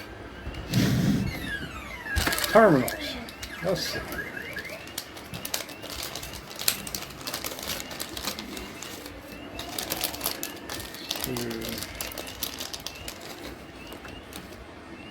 don't know if these are going to be big enough. We might have to go with the yellow, but we're going to try this. Almost positive these ain't going to be big enough.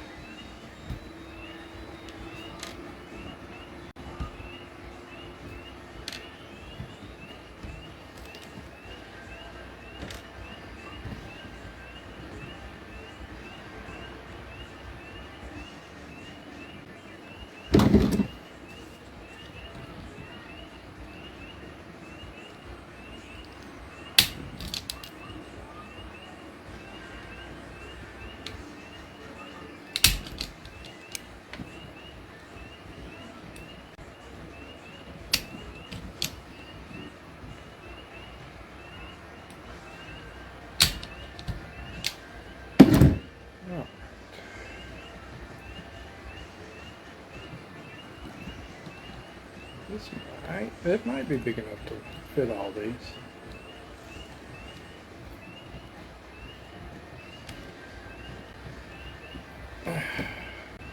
Nice good connection right there. Another good ratcheting set of wire crimpers. But as with all good tools, I have no idea where they wound up.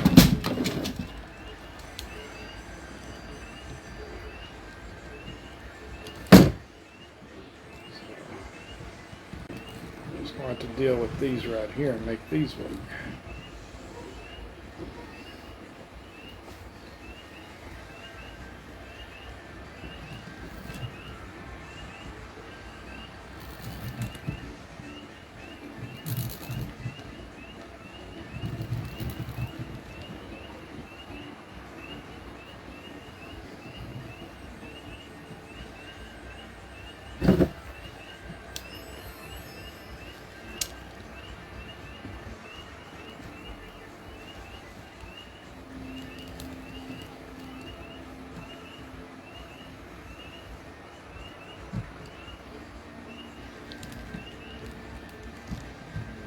It's hard to find a good set of crimpers. I don't know why. It's just hard to find a good set.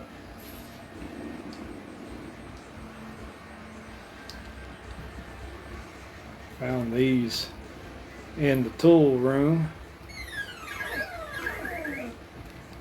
Just hoping they'll work good enough to get the job done. Yeah, that's good.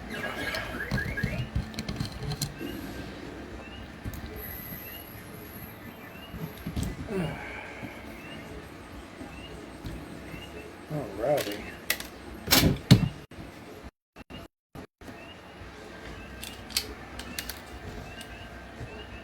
So far I got my $1.80 or whatever these things were worth out of these.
Alright. Moving along nicely.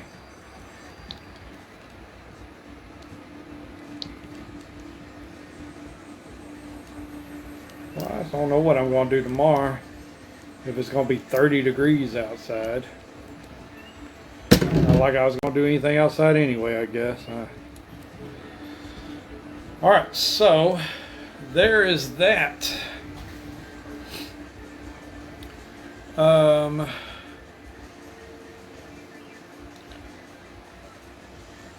I can pretty much tell already I'm going to need a bus bar for the negative side of things. The positive side don't really need a bus bar for that because they'll be going to these switches.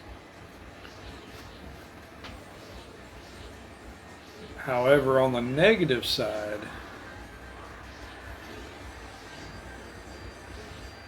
really need a bus bar. And I may just add one of those at a later date and time. For now, what we'll do is we'll come off of this lead. Butch Whitcomb says, "What's a bus bar?"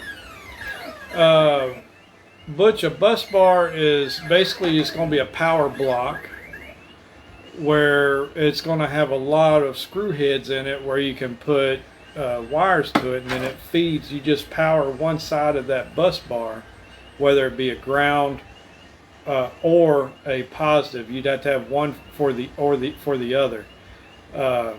And every one that you hook up, you put your main feed. Let's say you have a bus bar for your ground. You put your main ground there, and all of those would be ground down the line.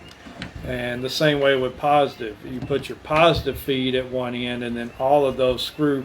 Usually a bus bar, you can get them in different ones, but I'd probably do like a 5 bus bar where it's got 5 screw heads, and you could put 5, well, minus your feed, you could put 4 other draw wires off of that one feed line. It's kind of like a rail on your electric box outside.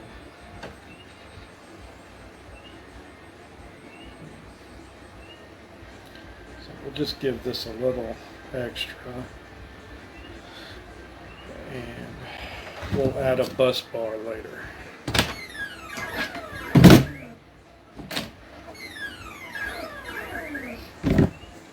They got them. They're pretty cheap. They're real affordable.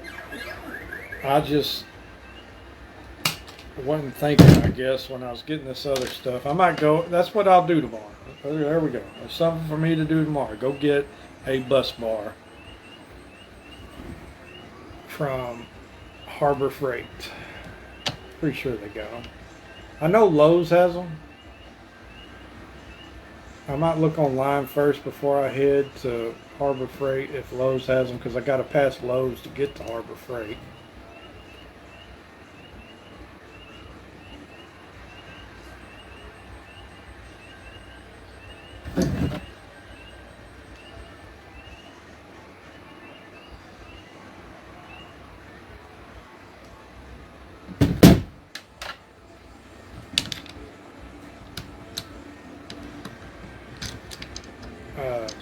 Another thing a bus bar does, it just makes your wiring job look a whole lot cleaner. So you don't have an old rat's nest behind the dash. Alright, that's good. Negative feed line here. So like this line right here, I would feed to my negative bus bar, where we decide to put it later. And this negative line right here would also go to the bus bar. I'll probably have to take off one of these zip ties. And then the main feed off of the power supply would feed the bus bar for the negative side. Like I said though, the positive side, I don't really need, see, I put that black wire on there. That's actually the positive side. See, look at me. Oh well, no big deal. Just have to remember that later, that that's a positive and not a negative. Right in my mouth. No big deal. The positive side don't need a bus bar though, because I'll be hooking up to each one of these switches. What a positive side does need, however, is this little guy right here. Is a 30 amp fuse.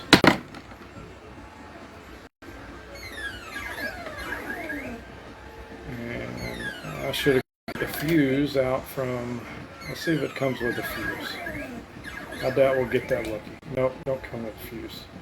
I'll have to go outside to get a fuse for this before we hook it up.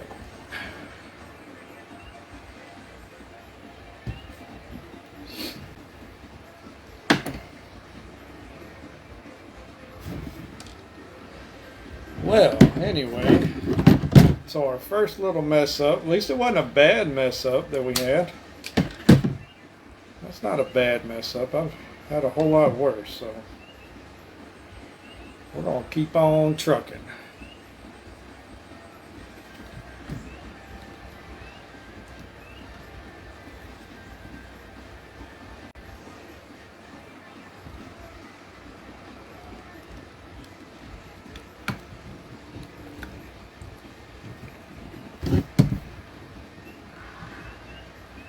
So glad I didn't do that, because that would have been another mess up. The fuse needs to be on the positive side, not the negative side. So yeah, I might actually go and redo this. They give me extra? Yeah, I got extra of these. Let's just redo this one. Let's rewind, redo. It happens, right? It happens. Try to open this crimp up. We might not be able to open it back up. Trying to save from having to recut all those wires.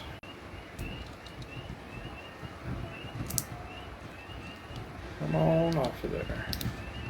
There we go.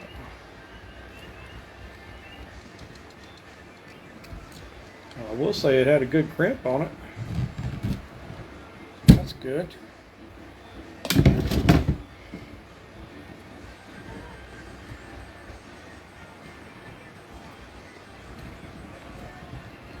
These all back straight again.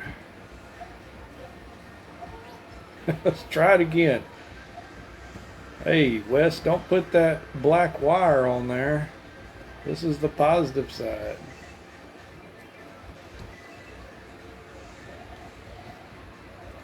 Okay, there we go.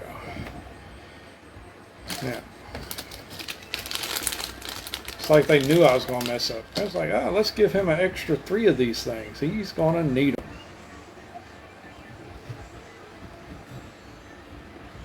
All right. So this is actually going to be my first time using one of these 12-volt power supplies.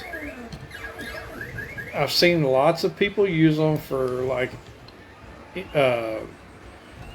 LED projects, for like interior lighting projects.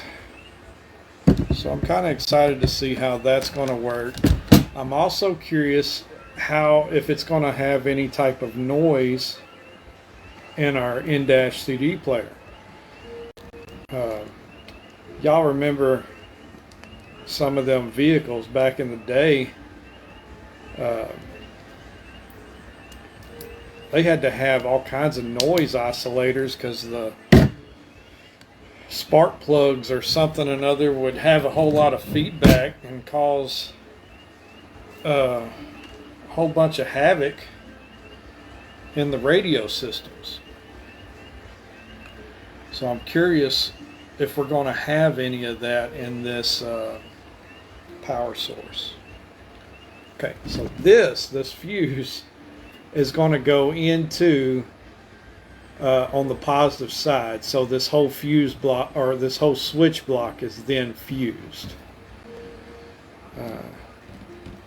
I'm putting a 30 amp fuse on it. I'm not really going to be putting a whole lot of heavy draw stuff on here. Probably the heaviest draw that'll be on this, if I hooked anything up, would be the USBs. The USB charging ports. So we'll just kind of play around with this fuse. Worst case scenario is it blows the fuse, right? That's what it's there for. To blow before it messes anything else that really matters up.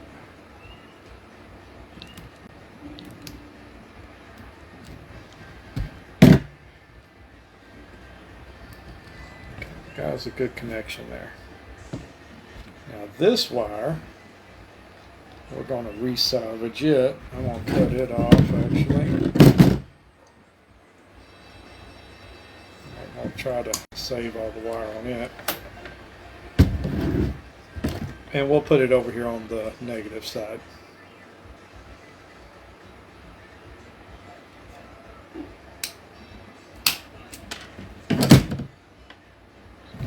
little bit more wire.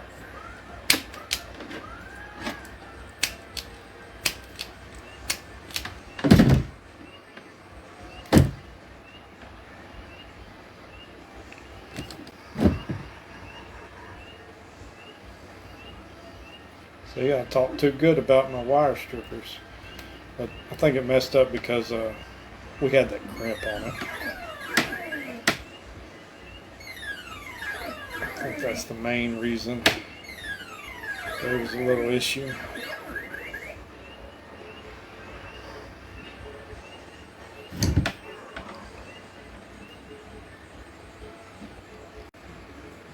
Alrighty. I know this video here, it's not as lively as some. I apologize if it's kind of boring. It's all part of the hobby. You're going to have some parts that aren't quite as exciting as the others. But it's a very important part of the build. And some of y'all might want to see this later. Jake Yax says, "What's good, football?" What's going on, Jake? Man, it's going. Glad to see you drop by for the views. We're just doing some wiring up on the dash build. I'm going to lift it up so you can kind of see what we got so far. Butch Whitcomb says, "No worry, I still find it good." There we go. Let's see. All right, good. Good deal, Butch. I appreciate that. Glad you like what's going on so far. Anyway, Jake, I'm trying to get you a good view so you can kind of see. We're just getting everything wired up on the rocker panel switches right now.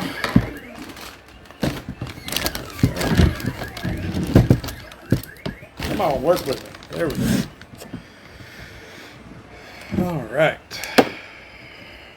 This is good. This is good. Like I said, I want to test this and see what it looks like with the 12 volts going straight to it.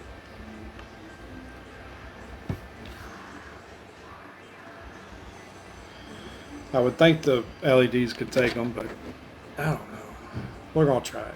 Going to try it anyway.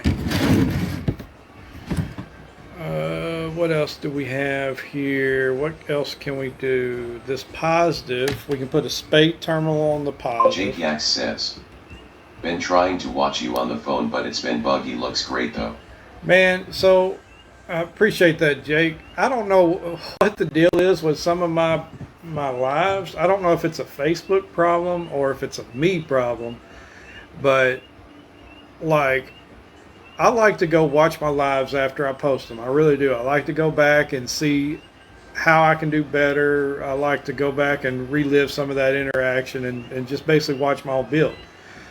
And when I go to do that, when I go to try to go to full screen, it'll bring it up where it's like halfway on the phone. And I'll go back and I'll push it again. And then it takes me to some weird video. I have no idea where, like, I was trying to watch the other day or yesterday, and I hit the thing to full screen, and then it takes me over to a live radar from like some news channel. I don't know. I was like, this ain't what I want to watch. I'm trying to watch my stream. And then it would go back. It would be like press reload, and it says we're having a problem right now, something on our end. But a lot of my videos, it was doing that too. So it's got to be a Facebook thing, I think. All right, so we're going to get a spade terminal, and we're going to put one of these. We're going to put this AC HVAC on a female spade terminal. Let's see if we got one here. This little thing here also came from Harbor Freight, y'all. I've had this for a while. Let's see if I can see. Boy, there's a bunch of, I don't want it to all fall out. There's a bunch of cool little spade terminals in this thing. Helps keep it organized, and it comes with a bunch of them. So, let's see. And it didn't cost hardly anything. So I kind of need a blue one. Red super small, blue is the next size up, right? Let's see if we can find us a blue one. There's a blue one right here. Jake Yax says, I think so too. Been sending people from the TikTok so you can go live eventually. Thank you, I appreciate that.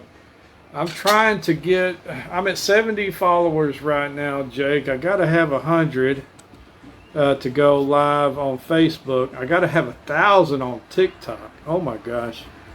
And you know, that TikTok's brand new over there. I've got plenty of views. My views are actually doing really good over there. So I appreciate any help you've been able to get. I've been watching some of your posts and stuff. That you got a lot of cool stuff going on, Jake. More power to you, man. All right, let's see here.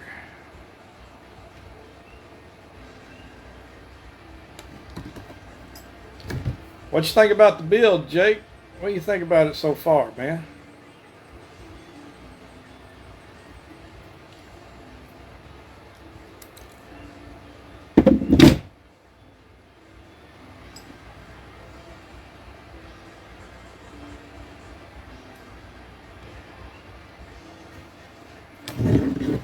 Let's see. Let's get our.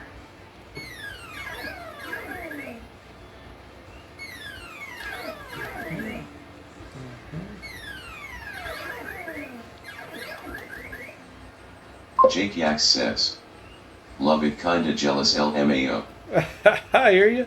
Hey man, it's nothing but a thing, man. You should make you one. You got that new Hori there, right?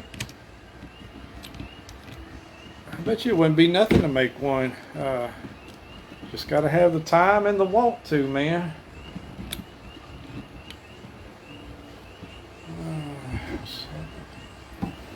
I'll be kind of.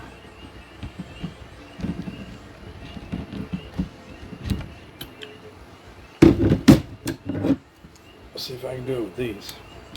I need me a pair of needle nose in here, which I got some out in the shop, but I'd have to go all the way out there. I use needle nose when you can use a hammer.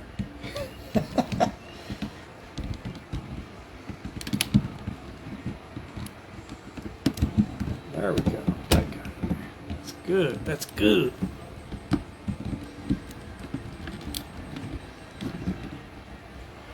Alright, so there's our first switch that's hooked up.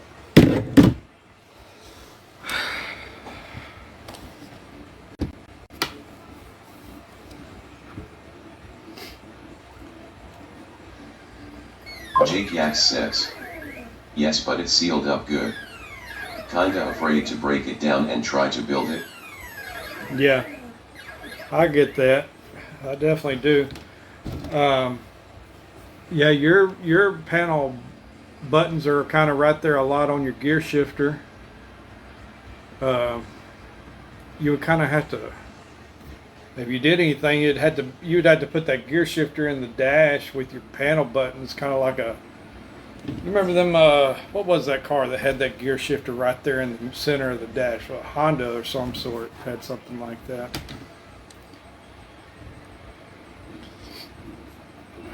Let's see here.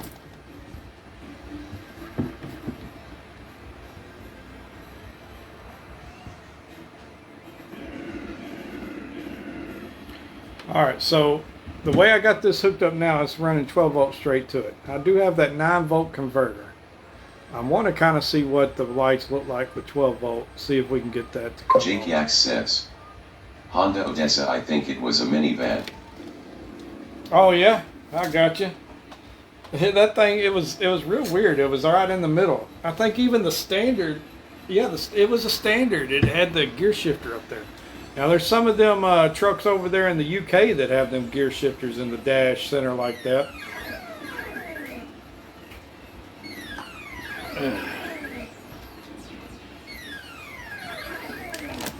It's cab over central over there.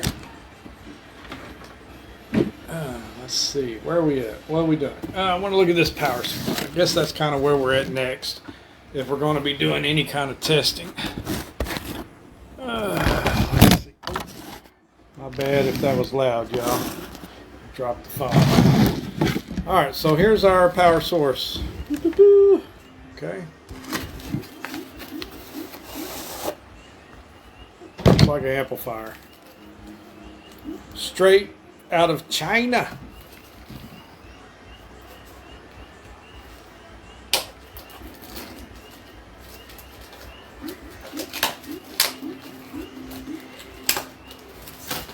One of them Amazon specials, you know. I don't know what I'd do without Amazon when it comes to builds. We don't have a Radio Shack no more. Can't get no cool little tech toys anymore.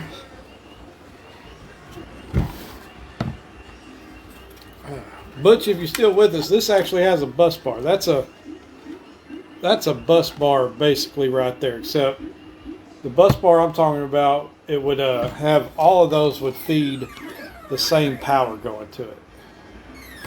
Whereas this has different positive and negatives and stuff. Okay. Let's see here. Alright, ground, neutral, line. So I have to have a cord for this. It doesn't come, just FYI, if you buy a power source, 12-volt power source off of Amazon, make sure it comes with the cord. If not, you're going to have to go rob one, which good thing I have like 1.8 million of these at the house, and cut the end off of it and wire up to it.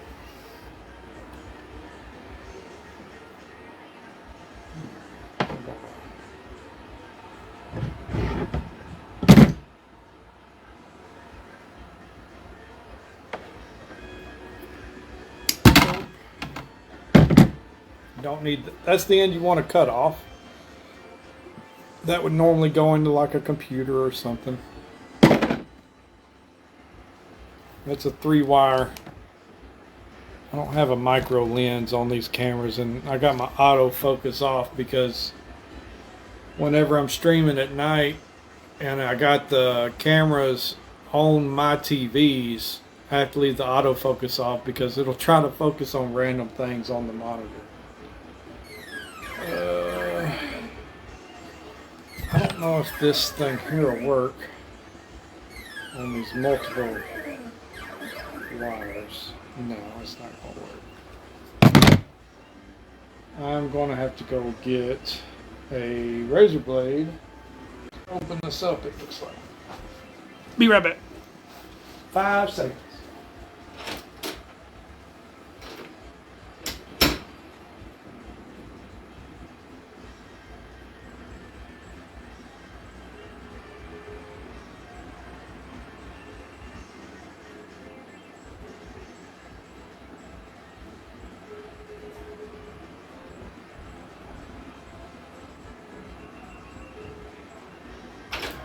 All right, I'm back. Okay.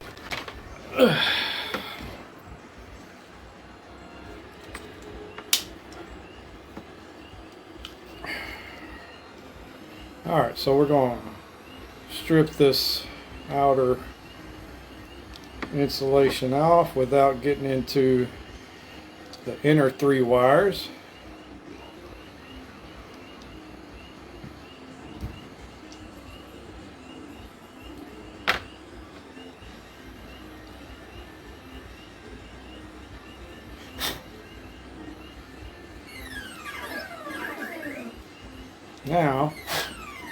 Now we might be able to use our $1.89 Harbor Freight wire strippers. Let's go about right there. Perfect.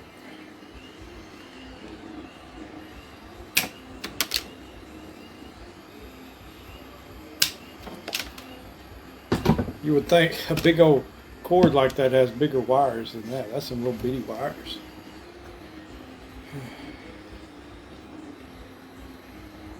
Butch Whitcomb says, BRB.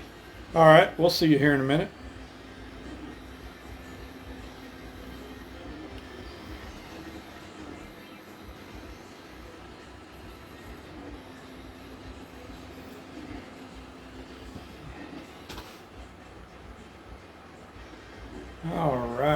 let me just do a little bit of looking up, because I'm not an electrician by any means. So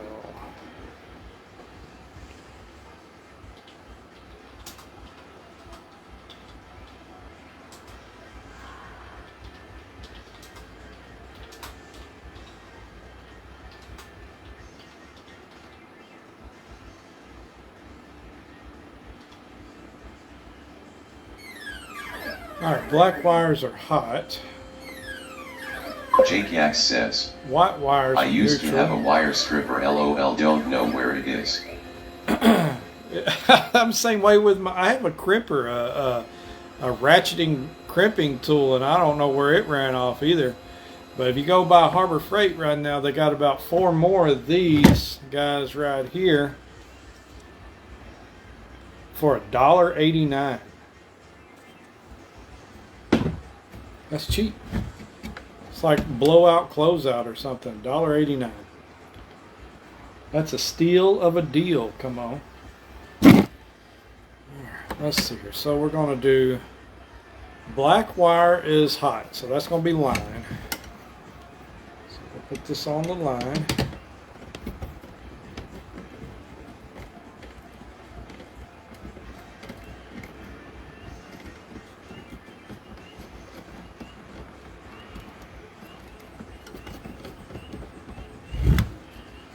Alright.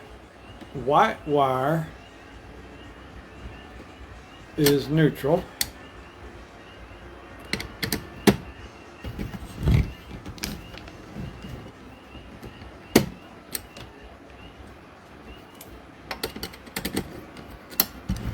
Y'all can't see what I'm doing.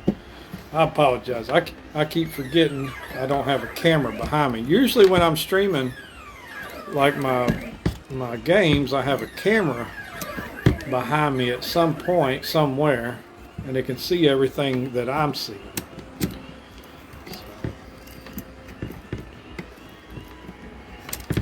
Come on, work with me here.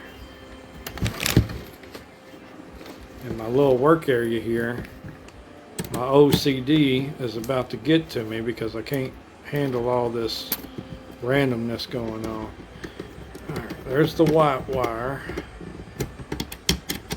Jake, man, you should come over. I know you ain't doing no cement hauling with all this rain. You should come over. You ain't got nothing else to do. Sure could. Butch Whitcomb says, I am back. Alright, I see you make it back there, Butch. We haven't got too far along. We're still trying to get these wires in this bar here. I was saying I'm about to have a cleanup break because I got too much chaos going on my table. It's driving me crazy. Alright, there we go. Alright, those, look, it's got even a little flap here. Flap? Alright, check that out. That looks almost professional. Watch out, watch out. Okay. So this is going to plug in. It's a 3-prong. says, us. Huh? Us. U.S.?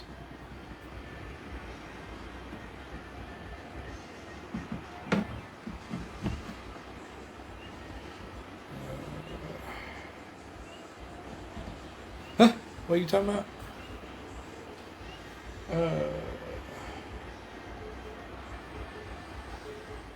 Now I gotta see if I can find me an extension cord. I would, but gotta save the fuel. Our trip kinda killed use, lol. Oh, I hear you. I hear you there, Jake. It's no big deal, man. You ain't missing nothing. Whatever you're missing, you're seeing it right now. Alright, let's see here. I need to find an extension cord. I think I got one. Give me 2 seconds.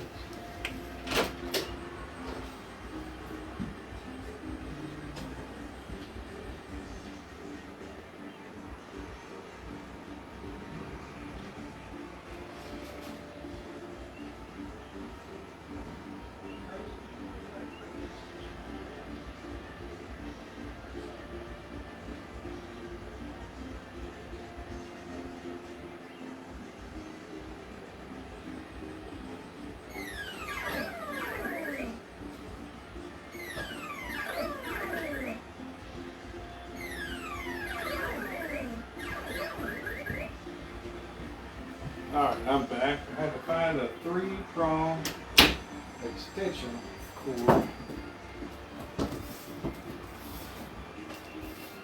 I got plenty of the 2 prongs everywhere, but not a 3-prong. Jake Yax says, he'll get everyone loaded up prop next weekend and come out. Alright, that sounds good, Jake.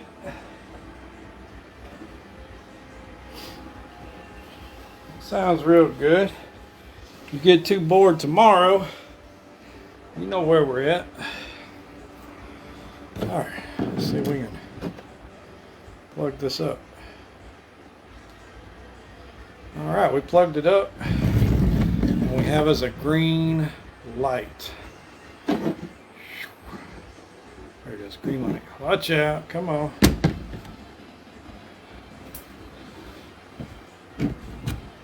Nothing started smoking, so I guess we're good.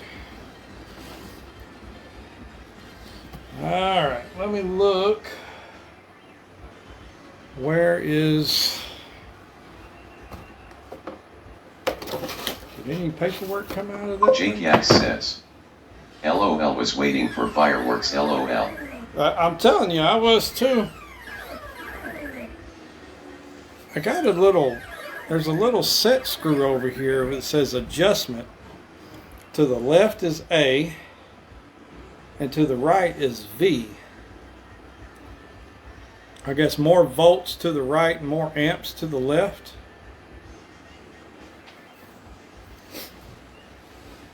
Listen, I just want it to work. Come on.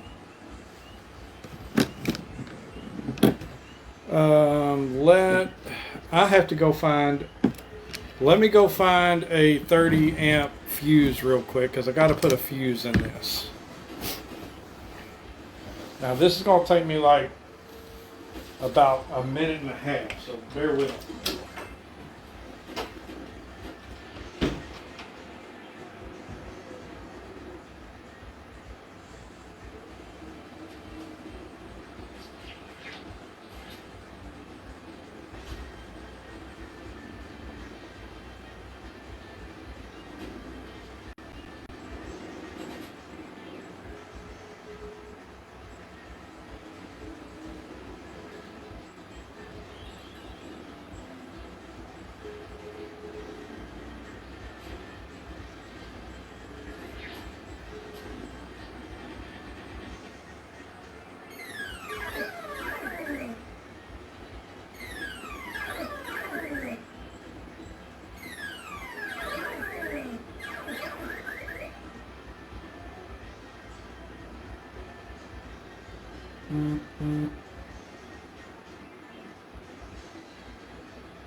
Alrighty, I made it back. Y'all still with me?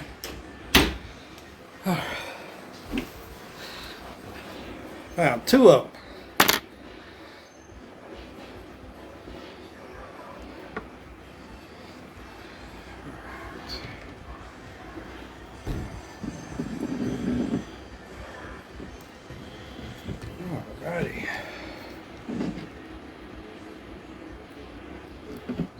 That guy in there. Oh, shit.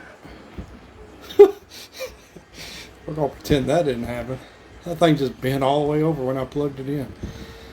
Okay, there we go.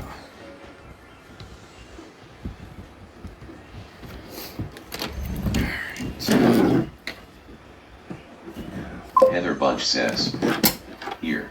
Alright. Glad to see you make it and stay along for the ride.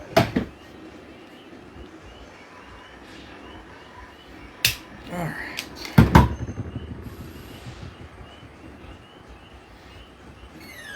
Let's see here. We got negative voltage. This way here.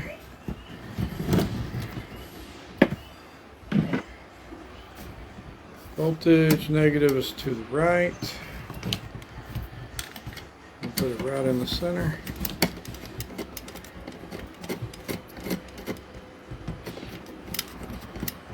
Negative, negative. Positive voltage is to the left. We will also put it. Jake Yax says, too bad I can't join the live. Yeah, you can, what do you mean? You talking about like screen share or whatever? I don't know how to do that. I know you can do it on, I can't remember. There might be a way you can do that. I don't know how to do it though, to be honest with you, Jake. Like co-host or something, I don't know. Jake Yax says, like a co-stream. Yeah, like a co-stream. I don't know how to, I might look into that if that's something you might be interested in doing. Not tonight. I got too much going on. I'm trying to, maybe tomorrow though. That sounds cool.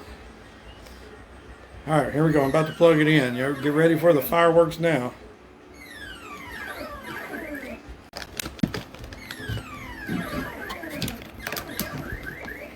Heather Bunch says, you can do it on TikTok. And on TikTok. TikTok. Jake Yax says, understand. Alright, so we have power. Everything's lit up.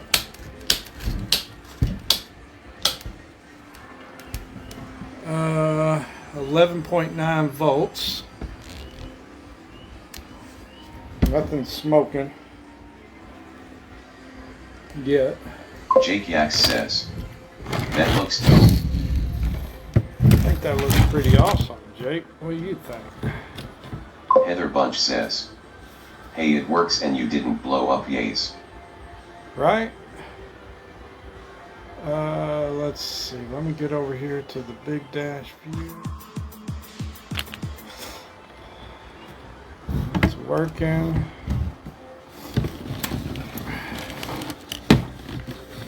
.9 volts, so that's good, right?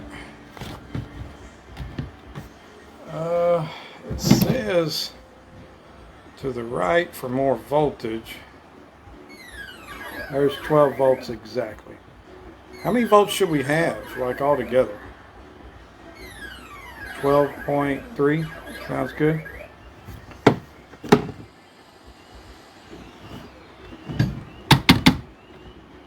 Hopefully that fan is supposed to come on when it gets hot and not just stay on, because it's not on right now. And I was wanting to test. I'll use this wire right here. I'm wanting to test this 12 volts to this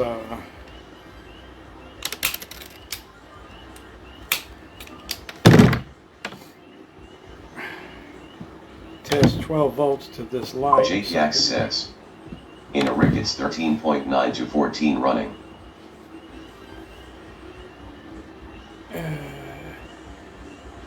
Yeah, that's what I was thinking too. It's like 13, but I don't want it to blow anything up. We'll put it on 12.5. 12.5. But yes, I agree. It's supposed to be like up there. around 14. You know, and correct me if I'm wrong, Jake, are some rigs 24 volt?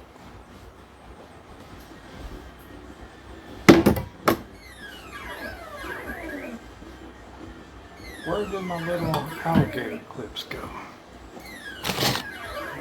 Losing my mind. Too much stuff out here. Where are we here?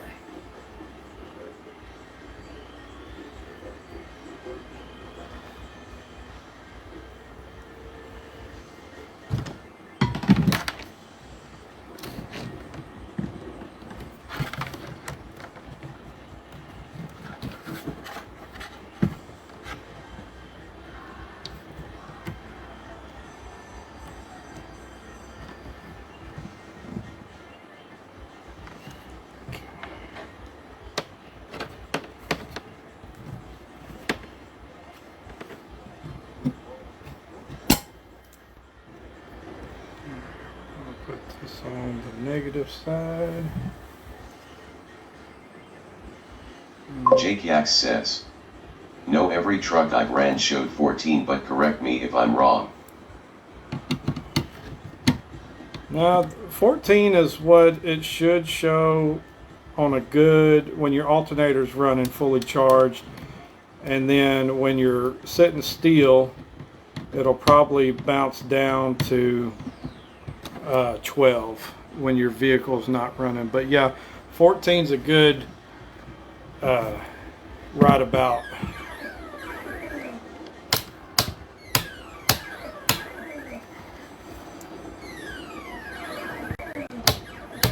So those are lighting up. So they are. Let's see if we can get as a.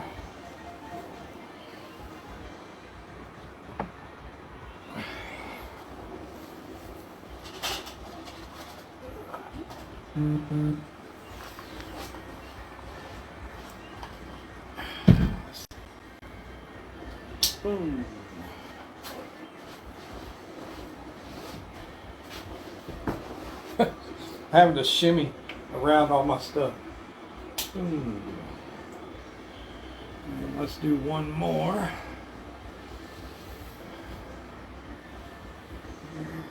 Jake Yax says, maybe when you get it fully connected, maybe it will display the correct volts.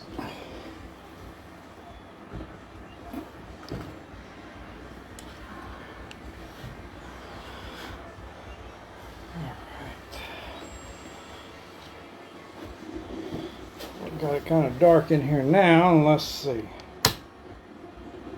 So they're coming on. I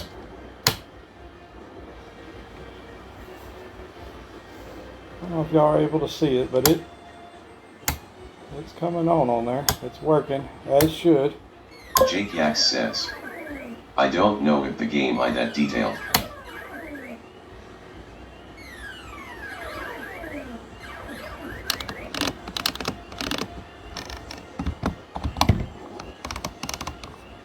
Right. Jake Yax says, is. Right. It's working, y'all. So that's good.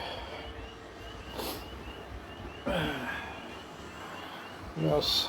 Let's see here. Let's turn the lights back on.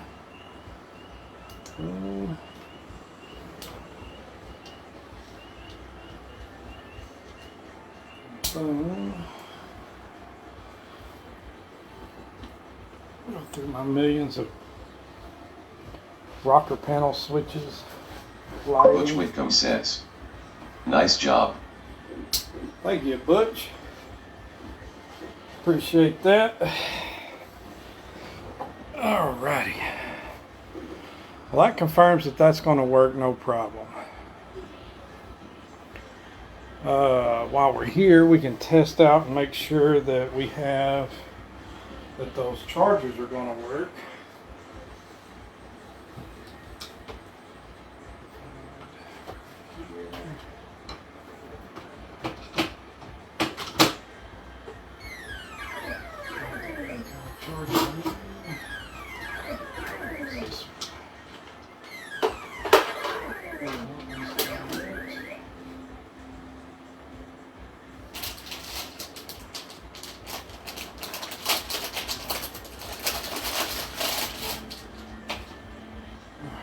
see if one of these chargers is going to work.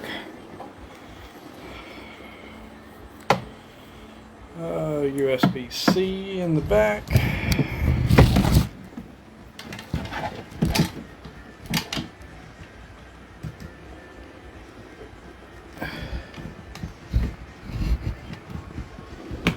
we go. And up around here.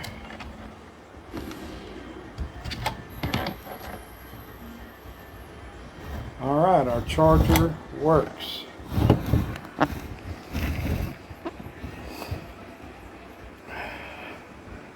That thing was dead. It was down to like 0%. Showing 1% now. So yeah, all of that is working. The little fan on here, though, on the power source, is not blowing. But it says, here we go. This power, if I'd read, we might know, right? It says this power supply is built-in fan on-off control circuit. Fan automatically works according to working temperature. So that answers that, right?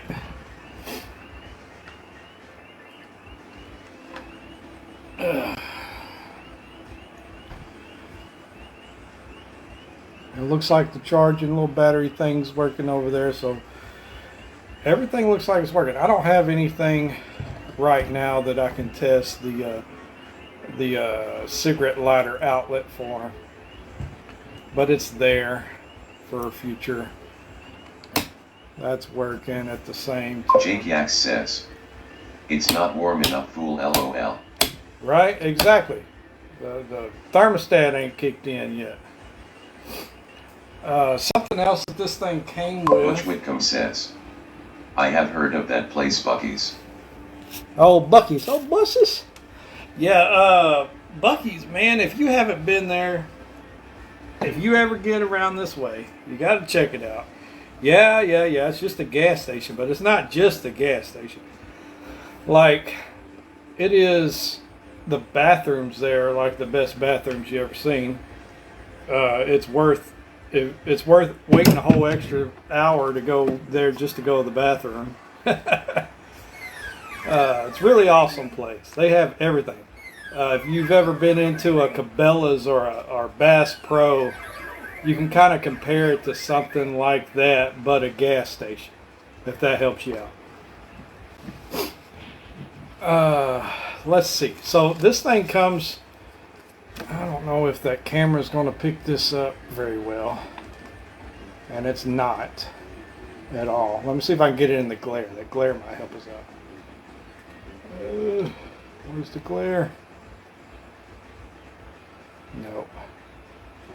Fail. Anyway, there's emblems on here that go on the blue pieces. They're white in color. We have a whole bunch of different. Butch Whitcomb says, "I have been to the I-80 truck stop." Okay. I have not been there. So I don't know how it is compared to Bucky's, but how was it there, in your opinion, at the I-80? I might have checked that out. What if I put it? No, still can't see. Can't see what these are. I don't have a backlight I can put on behind it either. Oh well. Wait, I do have this thing right here. Let's see if it lights them up with this. Let's see if we can change out over to.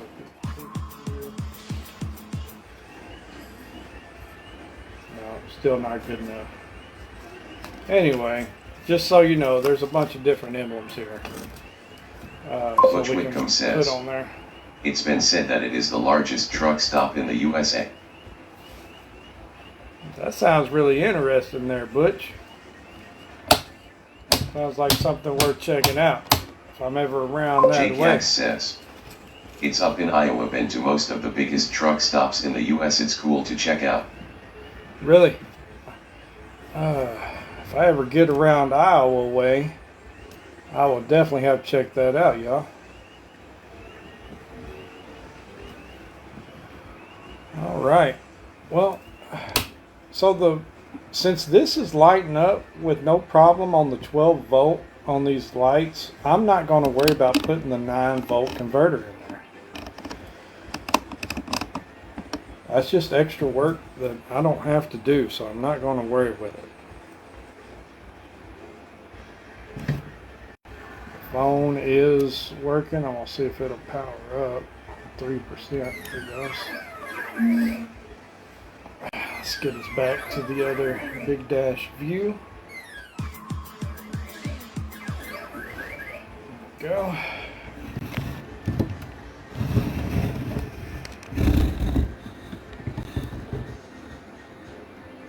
Jake Yax says, guys with custom trucks get to display their trucks for a week. I've been in the showroom floor. Really, that's neat. That's real neat.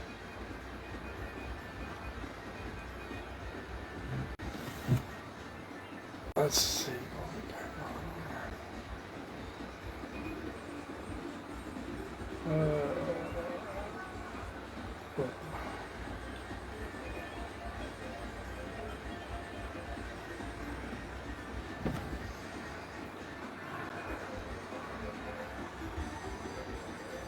All right, yeah. So everything's working. The charger's working.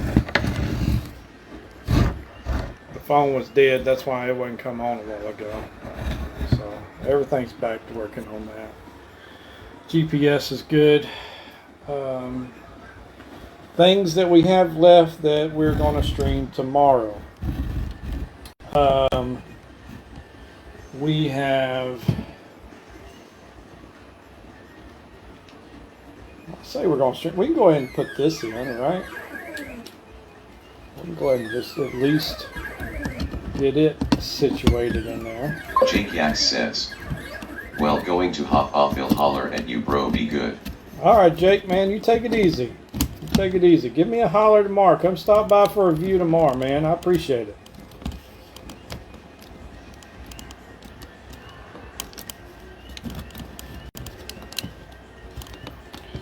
Yeah, let's go ahead and mount this in there.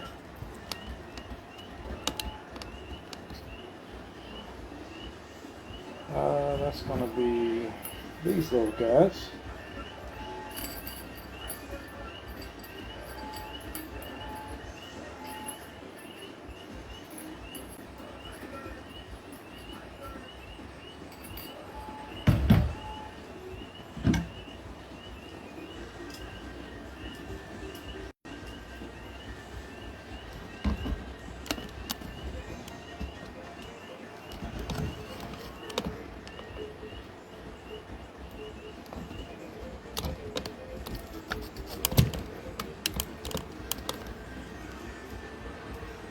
These little screws are the hardest.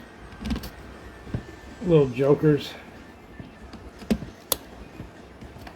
Like the little bitty machine screws.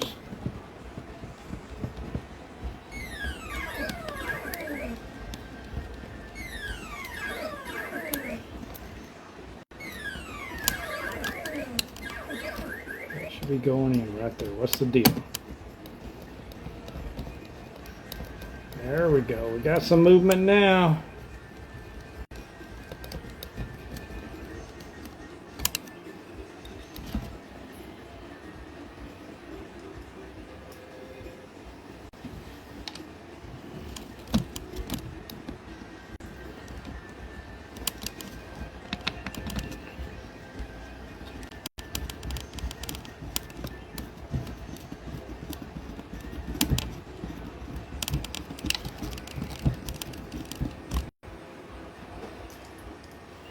Yeah, it's all going in nice and easy now.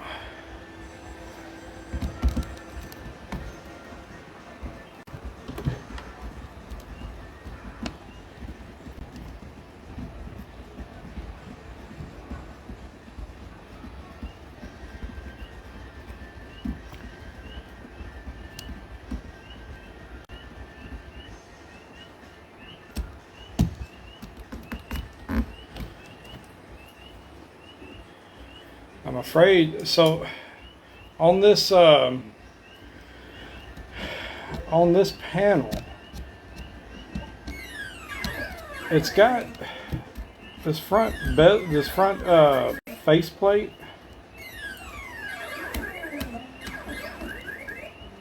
It's like it's a film, almost like a very thin plastic or a really thick vinyl.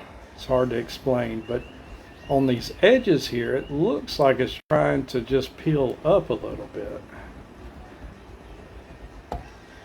And what I might end up having to do is, I'll get all these started before I tighten them down. I may have to find me a bezel to go around this whole thing.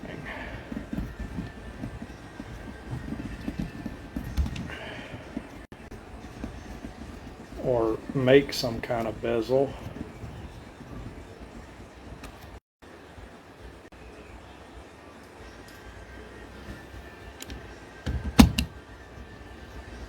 These things here, I don't know about those either. We might have to fix that. Got something in the works for that. We'll display that. We'll let the cat out of the bag probably tomorrow on that. I think tomorrow's going to be a good stream. A lot of folks are going to like that one. Butch, tomorrow, if you're on, I hope to be able to put all of this on the dash itself.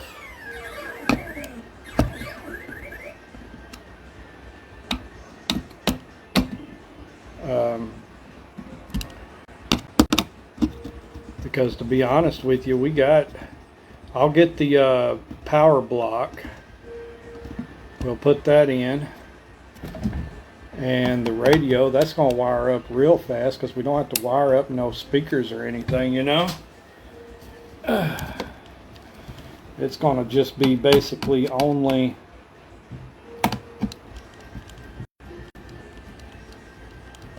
power and ground and ignition.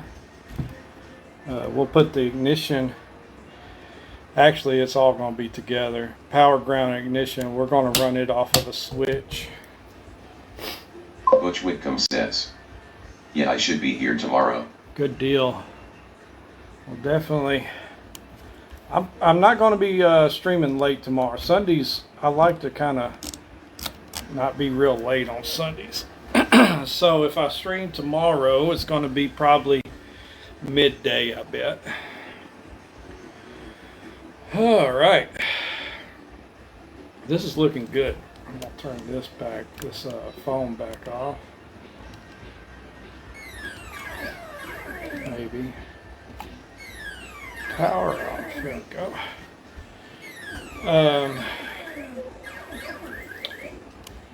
But yeah. We are pretty much moving along real nice.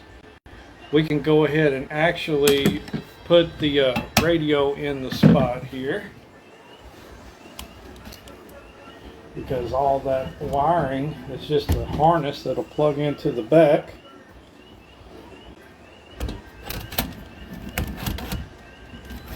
It's always satisfying putting these in. Get ready for the click. There it is. Simple enough, right?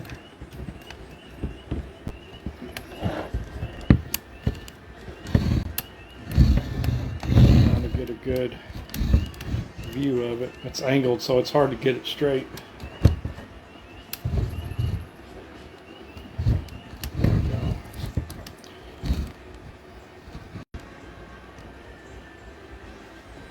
All right.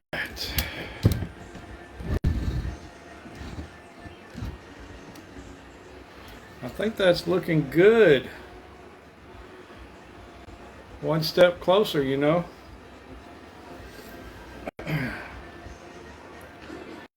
All right. Butch, I appreciate you sticking through the whole stream, man. I really do. That means a lot. I'm glad these streams, you got a lot of interest in them, and I appreciate that. But I have about done all I can do for tonight. And stick around tomorrow, and let's see if we can get these dash panels on the dash and see what they look like from there. I think it's going to be a good day tomorrow. Other than that, Butch Whitcomb says, have a good night. You too, Butch. You too, man.